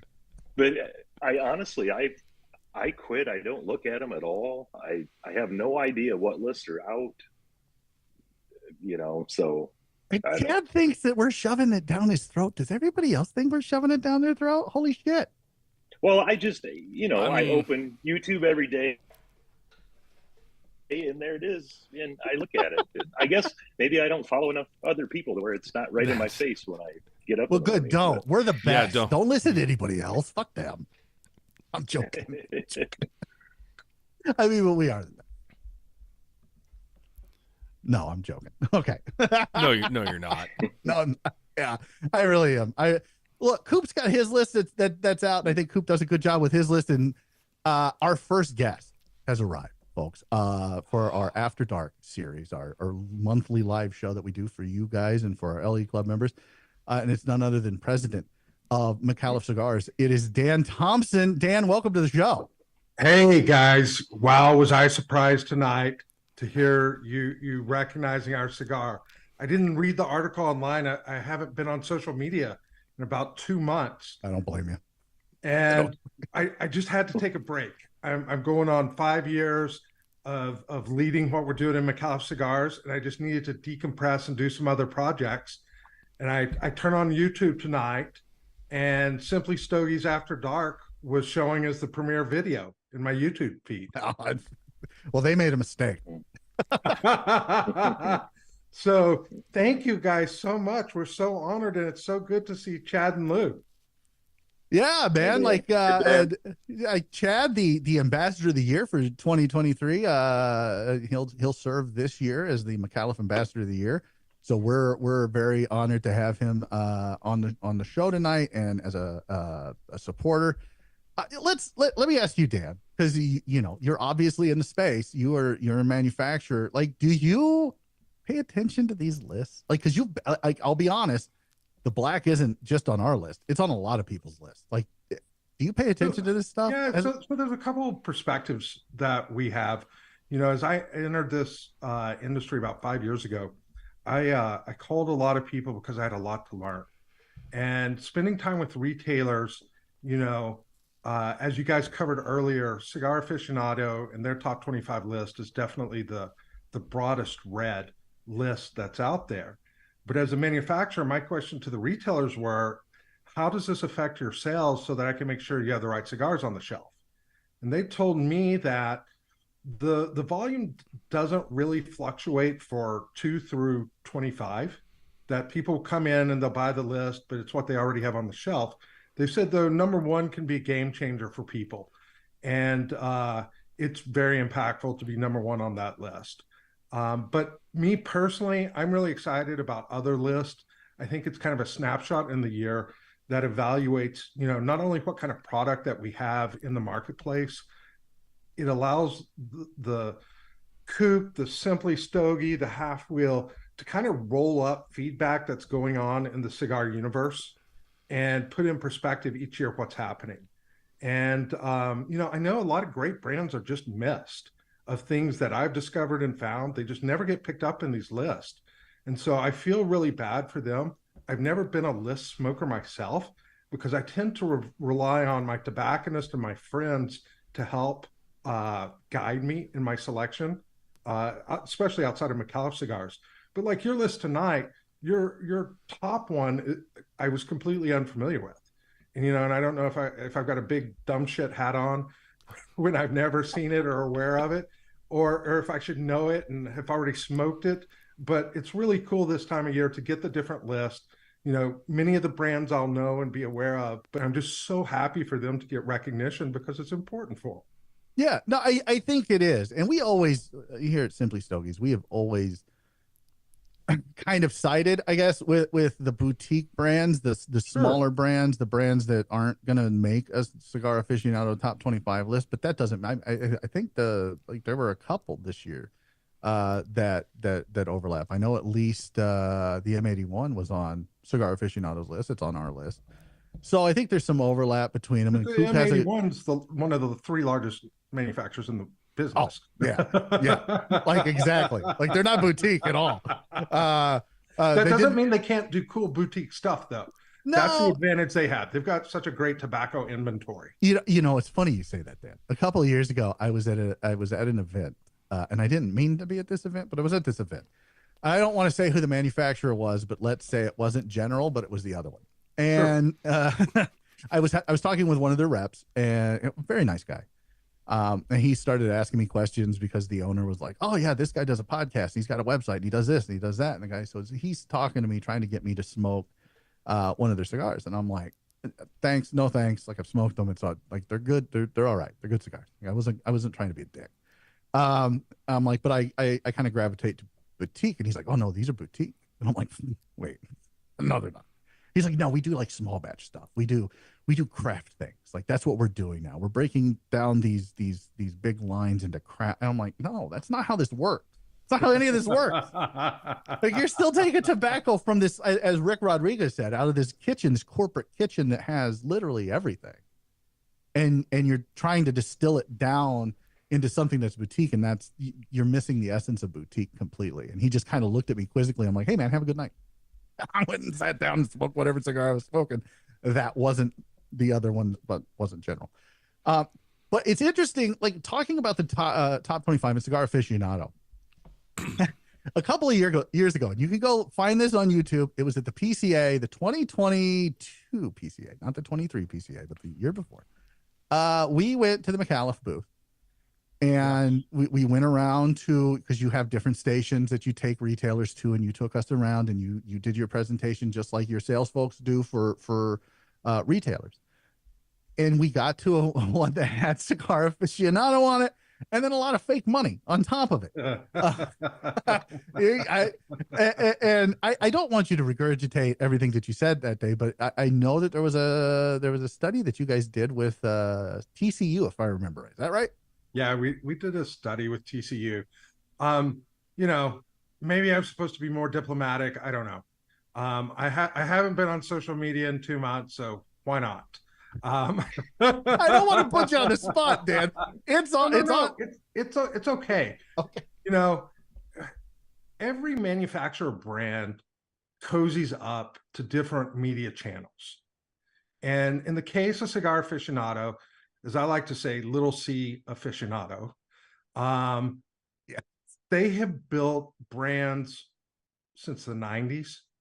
And, whether it's Fuentes or La Flor Dominicana, and they have very tightly coupled marketing partnerships that go with those companies. And if you look at the rewards that are in the top 25 every year, I don't know what I remember, but I think if you take out the Cubans and then you look at their primary advertisers, about 88% of their long-term advertising partners are the winners. And there's nothing the matter with that if we call it the Cigar Aficionado universe of advertising top 25. Yes. And it's not a bad thing. And to be honest, those are great brands. So it's a cut at the top 25. It's just not the broadest cut. It's definitely not the most innovative cut of what's going on in the cigar industry. And, some people really enjoy being able to pick a classic like Flor Dominicana and they get exactly what they want. And that's a beautiful thing. But I think the developing brothers and sisters of the leaf community has a younger demographic now that's more accustomed to craft spirits, craft beer. And so that's more aligned with what we would call boutique cigars.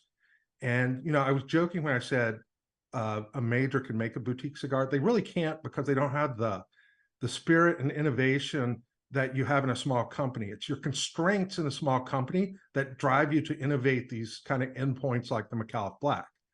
And Nick was on earlier, and what was hard is I was taking notes while he was talking because everything he was saying about the tobacco inventory and being able to keep a cigar blend the way it was originally presented is really key. McAuliffe Cigars, we had to work 3 years to get our tobacco inventories in place so that we could deliver the black, deliver it at the price point. And we have several other developments through 25 that are based off that tobacco platform. And so, but it took us a couple of years to really rethink how we manage tobacco. And, now we're growing in 4, maybe 5 locations in Nicaragua. The majority of our tobacco is bought from the Tarrant family in San Andreas, which is world-class tobacco. We ferment everything ourselves. It's a process as a manufacturer. Now, brand guys get the advantage of they get to go pick and choose out of those big warehouses. So there's a lot of people who do brand work that can have a great way to bring products to the market without having to manufacture for themselves. But we're going from growing through preparing the tobacco through manufacturing, and we hope that the blends that we're bringing will resonate like Black has, And Lou, I was listening to what you said. And you had one of my favorite comments. I was texting it off to Amanda, to our marketing leader. I said, when people start using the McAuliffe Black as a standard of, I could have 2 blacks or one of these, or 3 blacks or one of those, that resonates with my heart because what we wanted to be able to do, everybody works so hard for their money now. I mean, everybody's working hard. There's grocery decisions, there's education decisions for your kids, there's medical decisions. We're under pressure in so many ways. And we wanted to kind of bring back this segment of cigars that a manufacturer could do. It's very hard for just a brand to do because there's a third party in the transaction. And we're just blessed and feel grateful that it's resonating with people, and the black has a lot of momentum, and we're going to move to PCA this year. And we've got something very special for PCA. We got something ready in September. But it's going to follow this genre of being $7 and $8 cigars, because for us to achieve our goals as a company, to be commercially successful, we need the momentum that price range and volume can drive, so that our factory and our sales teams balance out. So there's a couple of things there that you said, Dan, that I want to unpack. And I've always said, and I mean this in the most flattering way possible, is that McAuliffe does things not like they attack business as a business, and they don't attack business as a tobacco company, because I feel like they're two different things, and you guys come from different backgrounds than just tobacco. So I want to get into that here in just a second, but I want to ask both you, Dan, and Lou, and I'll start with Lou and then Dan. If you could afford a $250,000 ad buy-in at Cigar Aficionado, and it wasn't going to hurt you financially, and you could get your cigar in the top 25, would you take it? Lou, would you do it for Lure? I don't know. I think it would not be the problem of buying the advertising, because even if I could get the notoriety, my biggest challenge being a new brand and a new manufacturer is I'm building relationships with the retailers, because I'm a consumer, and I want to have my name and my brand go to a select group of retailers that are going to appreciate, get excited about, and promote my brand. Well, I have a limited amount of capital to put into buying the cigars and getting the cigars made. So, I hear stories these stories of, like, when Alec Bradley had the Prensado that won Cigar of the Year several years ago. And that cigar, I was a fan of Alec Bradley back then. I like their Family Blend. It was one of my favorite cigars. And all of a sudden the Prensado hit #1, and it became like so hard to find that cigar. And then you hear the horror stories from the manufacturing standpoint that they had a hard time keeping up with demand, to the point where people got angry with Cigar Aficionado for putting out a #1 that nobody could get their hands on.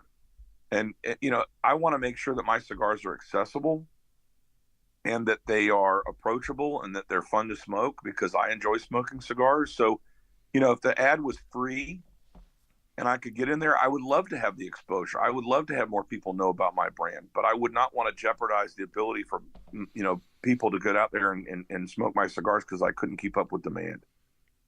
All right. That's fair. That's fair. Dan, what about you? If McAuliffe, which I would imagine that Al could afford a $250,000 ad buy-in, is it just there's not a return on investment, or is it that you're concerned about, like Lou, where you're concerned about inventory and getting it into the hands of consumers?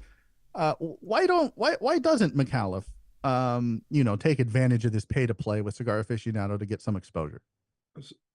So a couple points to this answer. Point number one, when we originally started as a company, we did advertise through Cigar Aficionado, and we were the number 24 cigar that year. Okay. Why not do it again? Especially for something like the black that has a lot of, So let me set it up just a little better way to test the waters. If you said I could have $1 million credit at Cigar Aficionado to spend over 2 or 3 years, or $250,000 in cash to be able to spend in a different way, I would take the 250. And the reason is, we have taken all of our marketing dollars and oriented them directly into the sales channel to help brick and mortar retailers. We drive a consumer program called the Fave 5, and we want to be able to have the proper resources for retailers, because the way that as I understand the business now, to be successful in the cigar industry, you could pick different strategies, but if you say you want to be a real commercial success, and that means something like Rocky Patel's 30 years old now. as a brand, or Nick at what's the LH. company? LH. Foundation. No, not Nick Foundation. Perdermo. Yeah, Yeah. Nick Perdermo. Oh, Sorry. Perdomo. Okay. Yeah. So like Nick, who was with you earlier, I was taking notes on tobacco. Nick Perdermo, I take notes on business model. And the reason that they're so successful is they've built great distribution channels in with the brick and mortars that are family owned. And there's just really high trust and confidence that they're going to cover each other's backs and take care of each other. That's what we want. And so to spend $1 million in Cigar Aficionado, I don't know, maybe it makes a pop now. Maybe we would be ready for that to be effective, but it certainly doesn't build the trust and confidence that we want to have with our retailers. And it doesn't allow us to do things like the Fave 5 program, which, it works well. I'm sure that we can continue to improve on it, but we really want to have that consumer engagement. I mean, I know Chad now. I know what Chad likes to smoke.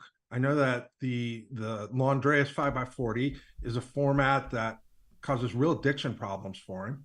I mean, there it is. Exactly.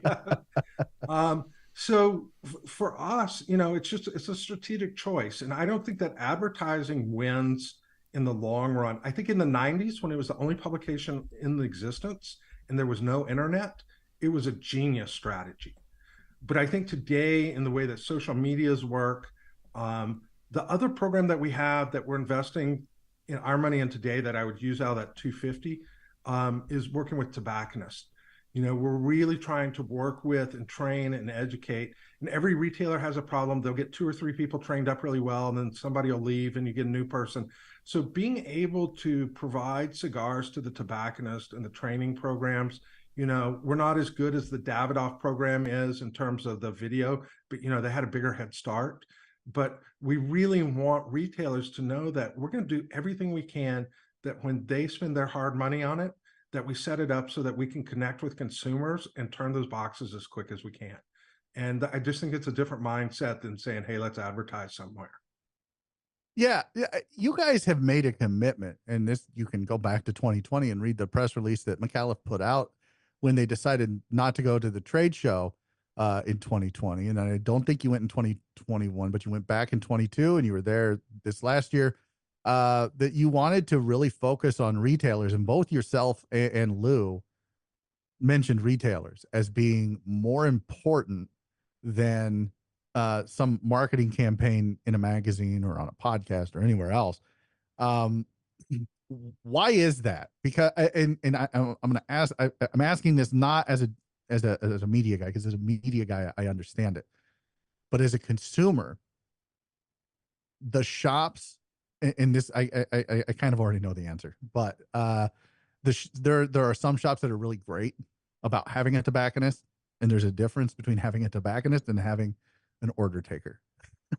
And you both know what I'm talking about. When you walk into a lounge and you get no help, and you're like, "Hey, do you have anything new?" And they're like, "Oh yeah, there's this," but they don't tell you anything about it. They're not pushing anything, and they're not trying to find out what you normally smoke if you're a new smoker or anything like that. There's a difference between an order taker and a tobacconist, and in my experience, I won't say it's vast, but it's certainly not little.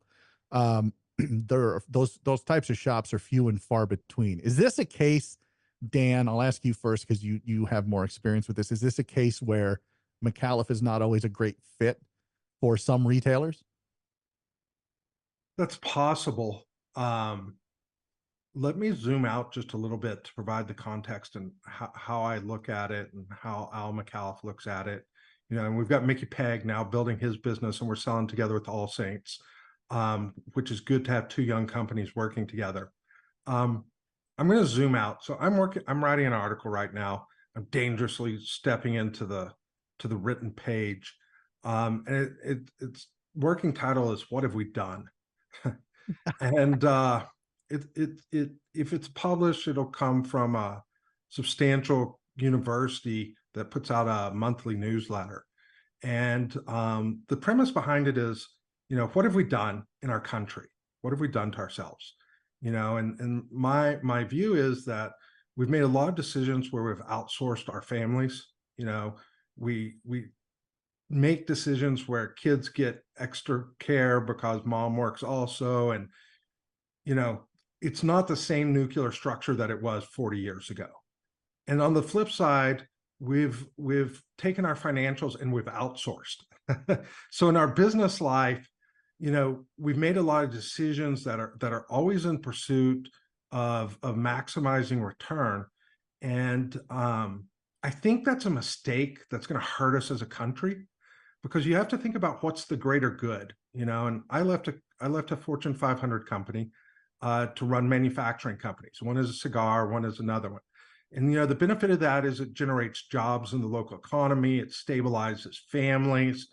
And so when we think about if we're really committed to building a strong, secure United States, we think that manufacturing is part of that. We think about the people that we do business with best fits a family-owned business, which is exactly what most brick and mortars are. So the threat in the tobacco industry to the brick and mortar is the online business, and they're losing to it, but that's true in every consumer product category. I don't know how you stabilize it, but I know that when I go to bed or when I exit this world, I want people to know that I did everything I could to stabilize family-owned businesses, whether they're manufacturing or retailing, because that's where the relationships occur between customer, retailer and consumer, for example, between consumers. We can get together and we can smoke this amazing products from all the manufacturers and brands, and we can talk and we can build bridges back between each other where we're so shattered as a country. And to just dump product through an online source just feels very disingenuous. And I would say it's made our business model harder. The challenge that we have is retailers don't always understand that if they have a product that's in their shop that can't be just bought in online discount, it builds a more stable base for them. I thought that message would resonate with people faster, but it's been much slower uptake. And you got to hold the mirror and look at it yourself and go, well, are you selling them products that they want to put on their shelves? And I think that we've made improvements in that area and how we're pricing. But for us, it's part of the strategic long-term play. How do we make sure that the United States is somewhere that's great for our kids? And that's not going to be done through outsourcing stuff to online distribution or blah, blah, blah. So maybe it's more of an emotional answer than you wanted, but that's where our heart is, and it creates its own problems. No, well, I mean, it might be you really zoomed out, as Jay Rigged has said on Facebook. You really zoomed out there, but I get your meaning, and the retailers that carry McAuliffe, by and large, are bought in to McAuliffe and bought into that perspective because you buy into them. And there's not a lot, and this is not a dig at anybody in the industry. It's just a different way of doing business.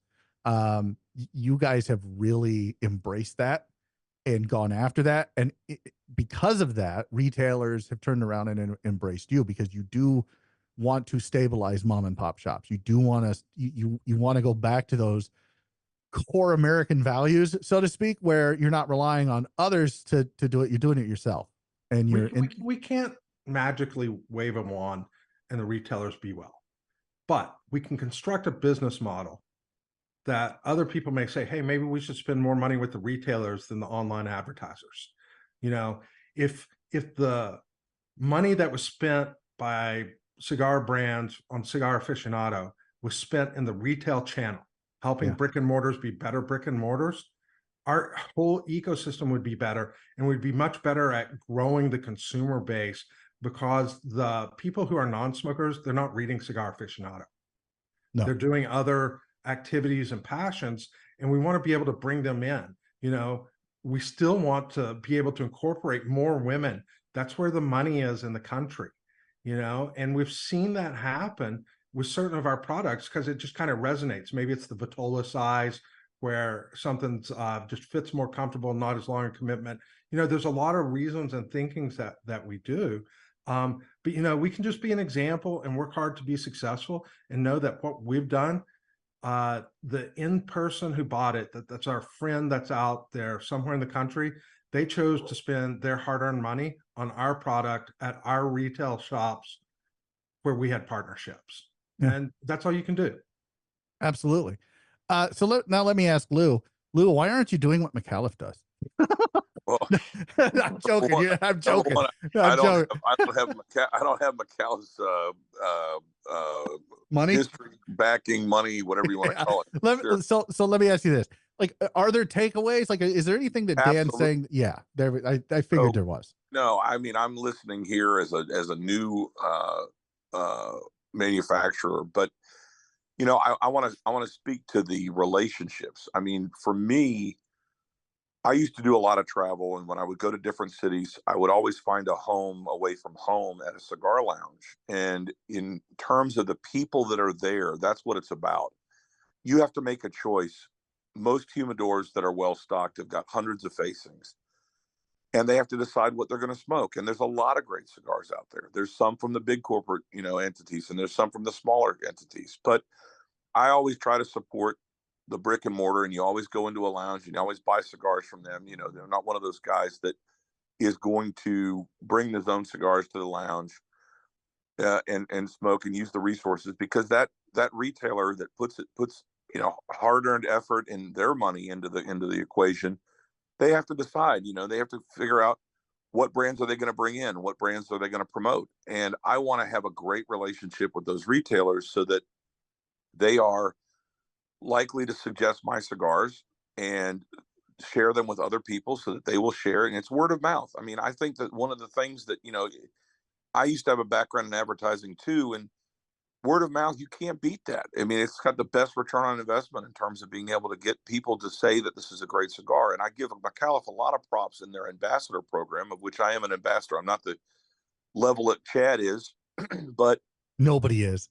No, maybe Jay Rigged is, but yeah, maybe. But I will say this, that I have always felt like I was listened to by McAuliffe as a manufacturer, so that when I go and I give feedback, or I have an opportunity to share my 2 cents, and I'm one opinion of millions that are out there, that the ambassador cigar that was rolled and kind of crowdsourced in terms of its development was something that was very unique. And I think that it shows that you are in touch with your consumers.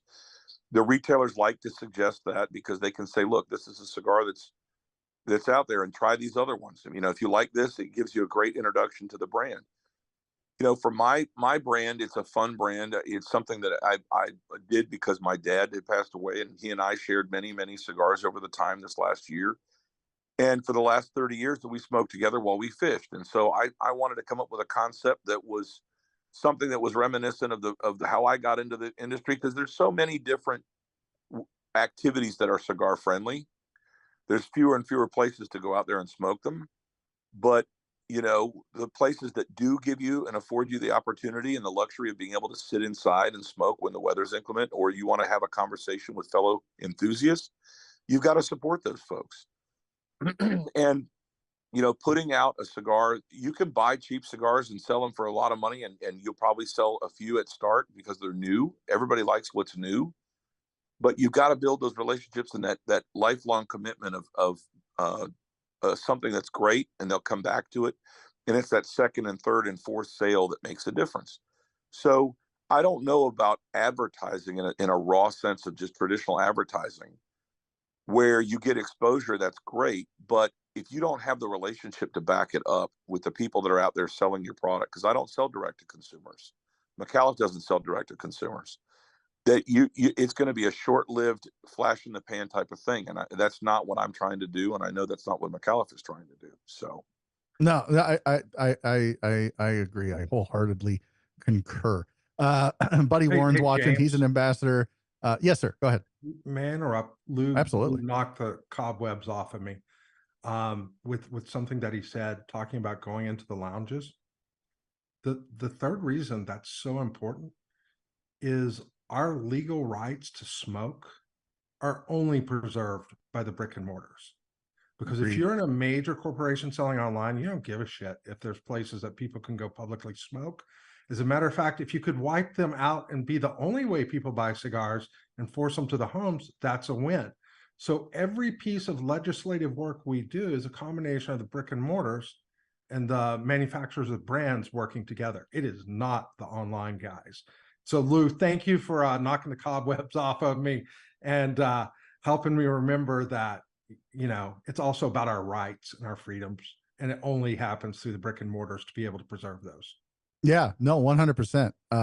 That's a great point as I sit in my house and smoke.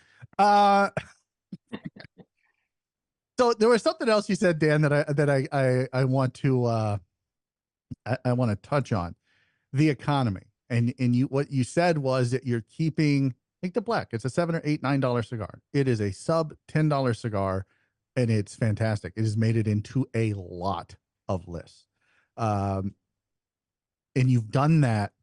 You've made that conscious decision to come out with cigars that are not, and again, I am not bashing anybody in the industry, because if you want to sell a cigar at $20, $30, $40, $50, $60, $300, I don't care. Good on you. If you can sell it, do it.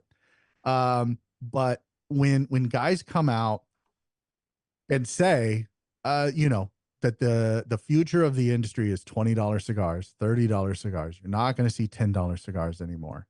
And you're staying in that space, proudly staying in that space. And Lou, your cigars are right in line, 12, 13, 14 dollars. I know you've got some new stuff coming out. They're sub $20 cigars. They're not, and they're really good. Thank you for the samples.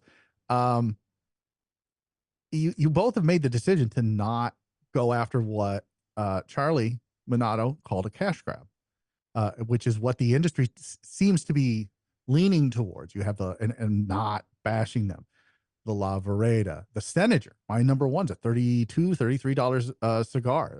The Night Commander's a $40 cigar. Oliva came out with a $300 cigar. You've got the $100 cigars from Davidoff and Saka and everyone else. You guys aren't doing that. Instead, you've made the conscious decision to do that. Is that based on your long-term view of what the economy is, or is it you really trying to keep the industry where you think it should be? Because if you're competing with $20 cigars, and I know you have an ultra premium cigar as well, Dan, but you're making this conscious decision to not make other ultra premium price cigars. Is it because the long-term view on the economy, or is it because this is where you want the industry to stay and you want to lead by example? Well, the market's going to do what the market's going to do. Is a really important point. And I think that the reason that we're seeing premium, super premium cigars is the tobacco hand-rolled cigar business has been very slow to adopt modern marketing philosophies. If you look in spirits or other products, golf clubs, tennis rackets, you really need super premium product placed. And it is not a statement that it's going to be more enjoyable, but there's a customer when they want to be able to celebrate. There are customers who, they value the world in a way that the more they pay, the better they think the product is. Those are all super valid marketing principles that the tobacco industry is just now adopting, but it's about 20 years behind the rest of the world. In terms of case, 20% inflation between 2020 and 2023, not only in the US, but also in Nicaragua. We run manufacturing businesses and really get good at optimizing cost.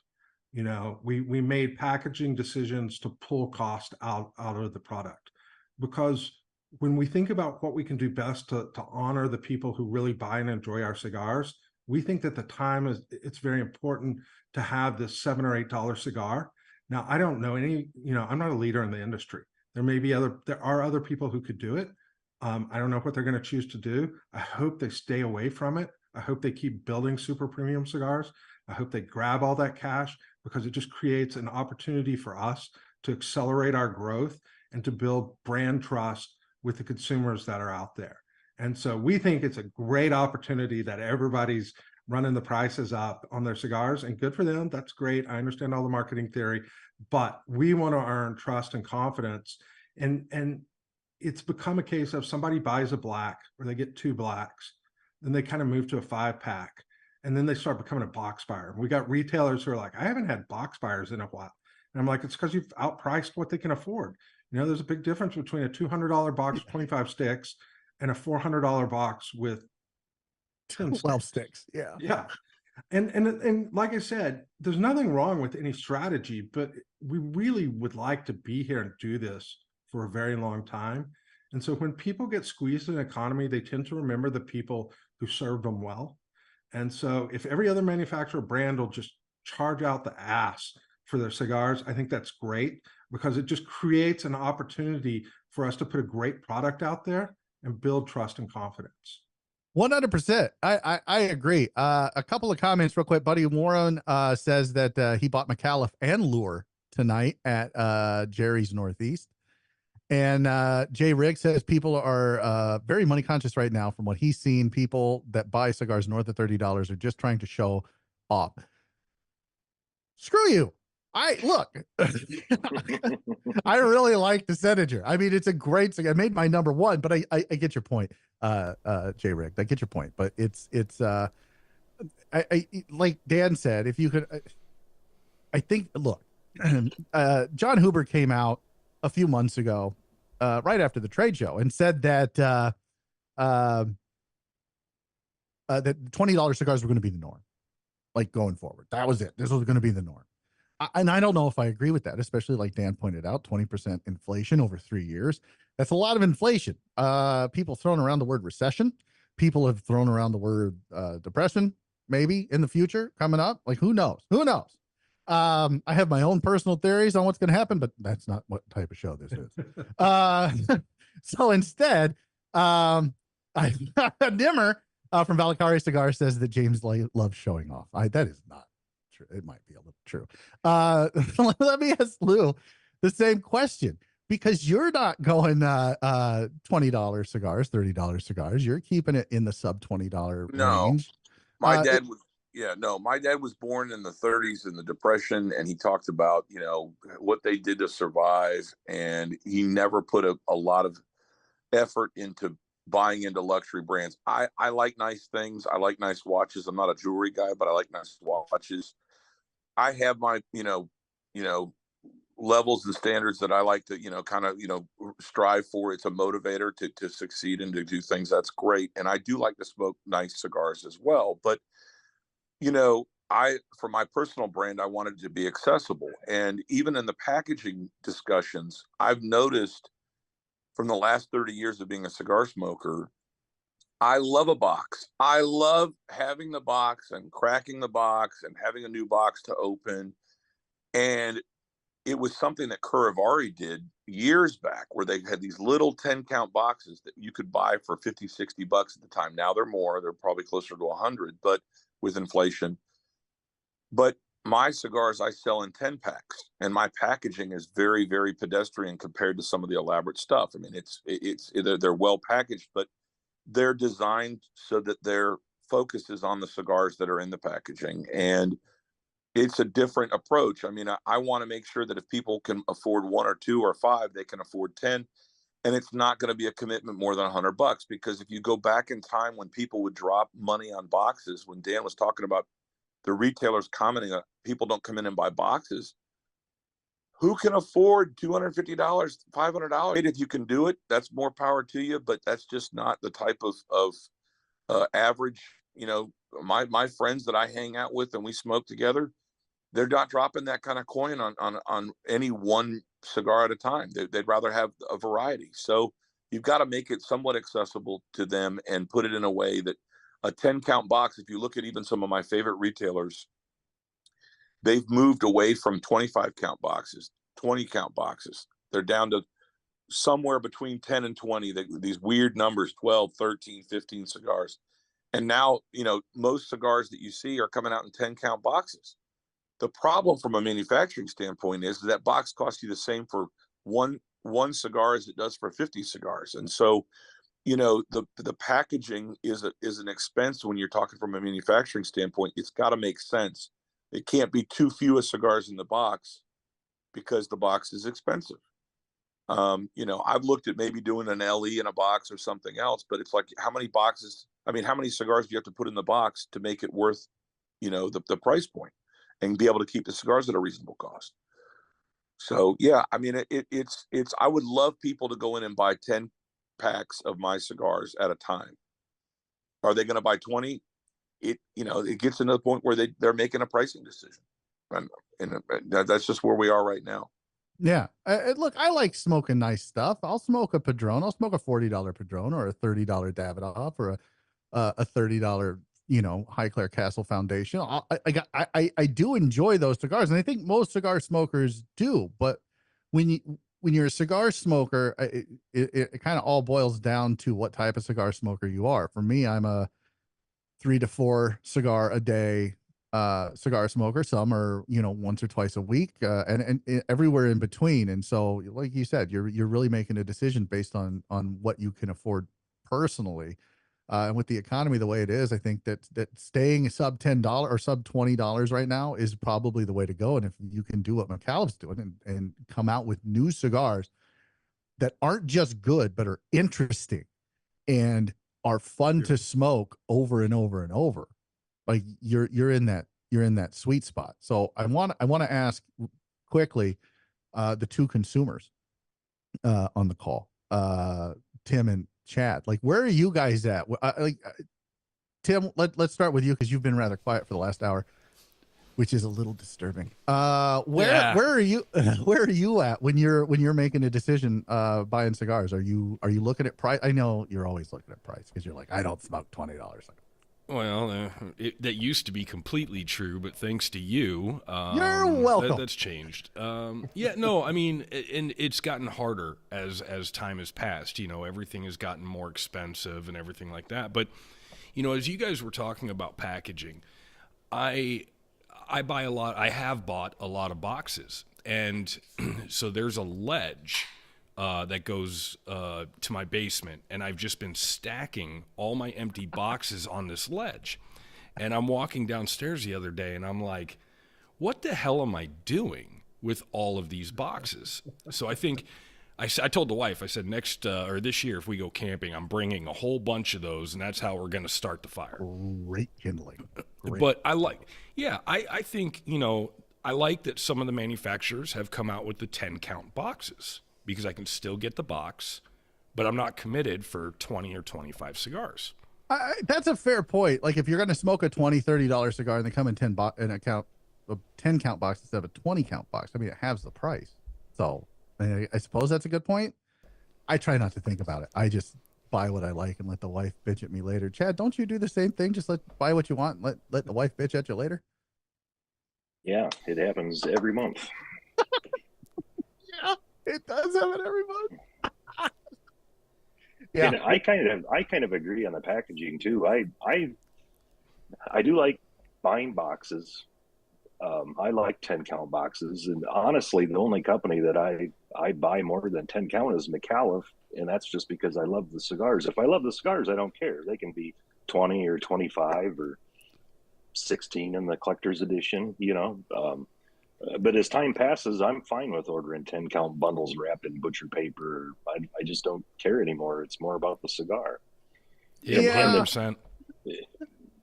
In the future of, I guess way down the road, cigars are going to someday be over $20, but anytime soon, I don't see that happening, because people like me, we have a budget. I'd probably smoke over my budget already, but every cigar that I smoke all week long can't be over $20. Yeah, no, right. Well, she tries to keep me in a budget. Doesn't work. Doesn't take it all. I don't mind buying the occasional 5-pack. Like, so for example, the second cigar, which I'm not going to get to, that White Panda lasted almost 2 hours. This All Saints Solamente, yeah, right. I bought a 5-pack because I was trying to not upset the wife. So I bought the 5-pack instead of the box, but I would prefer to have boxes just because it looks nicer in the humidor when you have a all box. know that's a vinyl sticker. Quit lying. Jesus. It's not a vinyl sticker, damn it. That's an amazing animation he's got on that back. Yeah. Using Disney technology to perfectly keyframed. Yeah. We're quickly coming up here on the 2 hours. In fact, we've hit the 2 hours. So I don't want to take anyone else's, a lot of time here. But Dan, I want to thank you for jumping on. I always enjoy our talks. And so I want to end the show this way. When are you coming back on the show? I know that our scheduler has reached out to Amanda a few times. We want to get Amanda and Al on the show sometime this year. But we also want to get both you and Mickey Peg on the show this year. So when are you coming back on, Dan? Not to put you on the spot. I'd heard that it was scheduled. Was it? In like the first 60 days of this year. Okay. Well, then day 5. Yeah. So we've got 55 more days. Things are going to work as planned. But if something's not working, certainly let us know because we'd be excited to do it. And, yes. We will. I will have Logan reach out to Amanda and schedule you and Mickey in the next 55 days so that we get that episode out before the trade show. In fact, you may come out at this point, just trying to think of what we have scheduled, 1st of March. So it would be the month of the trade show. So maybe we could get a little sneak peek, a little preview of some of the new stuff that McAuliffe's got coming out on that episode. So don't mark it down yet, guys, because it might be the middle of March. We'll figure it out. But I'll have Logan reach out to Amanda. We'll get it scheduled. We'll make sure that everything is copacetic and that we're all good. And so I'm really looking forward to that. So Dan, again, thank you for jumping on. Your expertise, your knowledge is always refreshing to hear because it's honestly a lot different than what some of the other folks in the industry do. And that's why I love you guys at McAuliffe so much. Well, thank you very much for the invite tonight. We're honored to be on your list. And it's a privilege.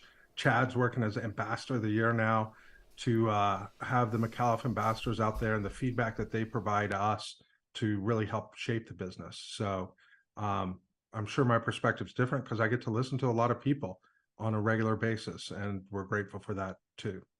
Absolutely. I appreciate that. I love having you guys on. You guys are awesome. Chad, one of our supporters and ambassador of the year for McAuliffe Cigars. Again, congratulations on that honor. It was a hard fought race where there appeared to be some kind of shenanigans that were going on. You rose above, and you came out victorious. So congratulations to you again. That was a stressful weekend. Yes, it was.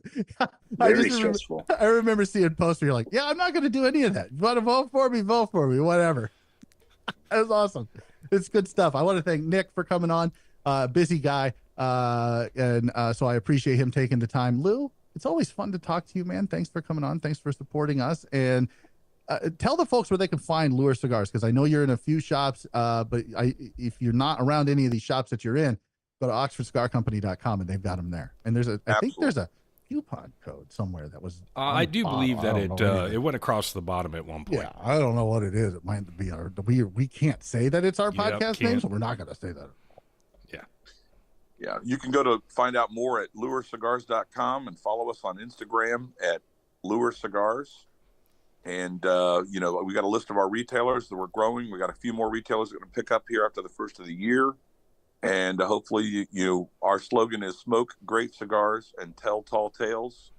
So get out there and maybe when the weather's a little bit better, get some fishing done, smoke some good cigars, and tell some good fish stories. Go do some ice fishing. I mean, I'm not going to do that at all. Fat guy on the ice, no thanks. But like Tim, you could go do it. I would do it. Lure yeah, Cigars Dan's shaking his head no. He's like, I'm not doing it. Lure Cigars is my official boating cigar. There you go. I'm There's thinking no ice in Texas, Dan. What are you going to ice fish? I'm going back to the pool as soon as we finish. So. Now I'm just jealous. I want to thank everybody for joining us tonight live. If you did, thank you so much. I appreciate all the comments. Everybody joining us and watching. And if you're watching this on the replay, thank you so much for taking your time. 2 hours is a long time, but it's our only 2-hour show. And it's no fluff, no filler. That's what we do here. It's all killer content. It's the shittiest fucking slogan I've ever come up with off the top of my head, but that's going to have to do for tonight. That's going on our trade show t-shirts. No, it is not at all. Look, what's coming up next is Monday. You're going to have Clear the Air from the factory tour that we did at Tabacas de Costa Rica. which is Nick Sirius's factory, LH. So you want to make sure and check that out. And we also did a look ahead and a look behind kind of thing for Simply Stogies. So make sure you check that out on Monday. And if you haven't watched that factory tour podcast yet, go do it. YouTube.com, Rumble, go to our website, listen to it wherever you listen to your podcasts, audio, video. We do it all here because we're bored. And then coming up on the 15th, we've got Rob Ayala from friendsofhabanos.com and Bond Roberts, where we talk about everything Cuban cigars, which it was a fun episode, and we learned a lot, and Rob was great. So make sure you stay tuned for that. And then on the 22nd, we'll have to clear the air where we talk about Rob behind his back, and then put it out there for everybody to listen to. And then on the 1st of the month for February, Scott Pierce, PCA. We'll have him, and then the week after that, we talk about him behind his back. And put that out for everybody to listen to. And then the 15th of February, rounding it out, we've got Rick and Sarah Rodriguez from West Tampa Tobacco. Should be a good time. Friends of the show. Looking forward to talking with them, catching up with them right before PCA. And remember, guys, My Old Kentucky Herf. Check it out. McAuliffe usually goes there. There's a lot of West Tampa, Luciano Cigars there. They have a ton of vendors, usually 20 plus vendors, and a bunch of local stuff, food, drink. It's a great time. Fat Ash Cigars, Ashland, Kentucky. Dwight, Steven, and Tim put on a great show. I hope to see you there. And I think that's all the shilling I'm going to do for right now. And I'm just going to say, till I see you, stay smoky, friends.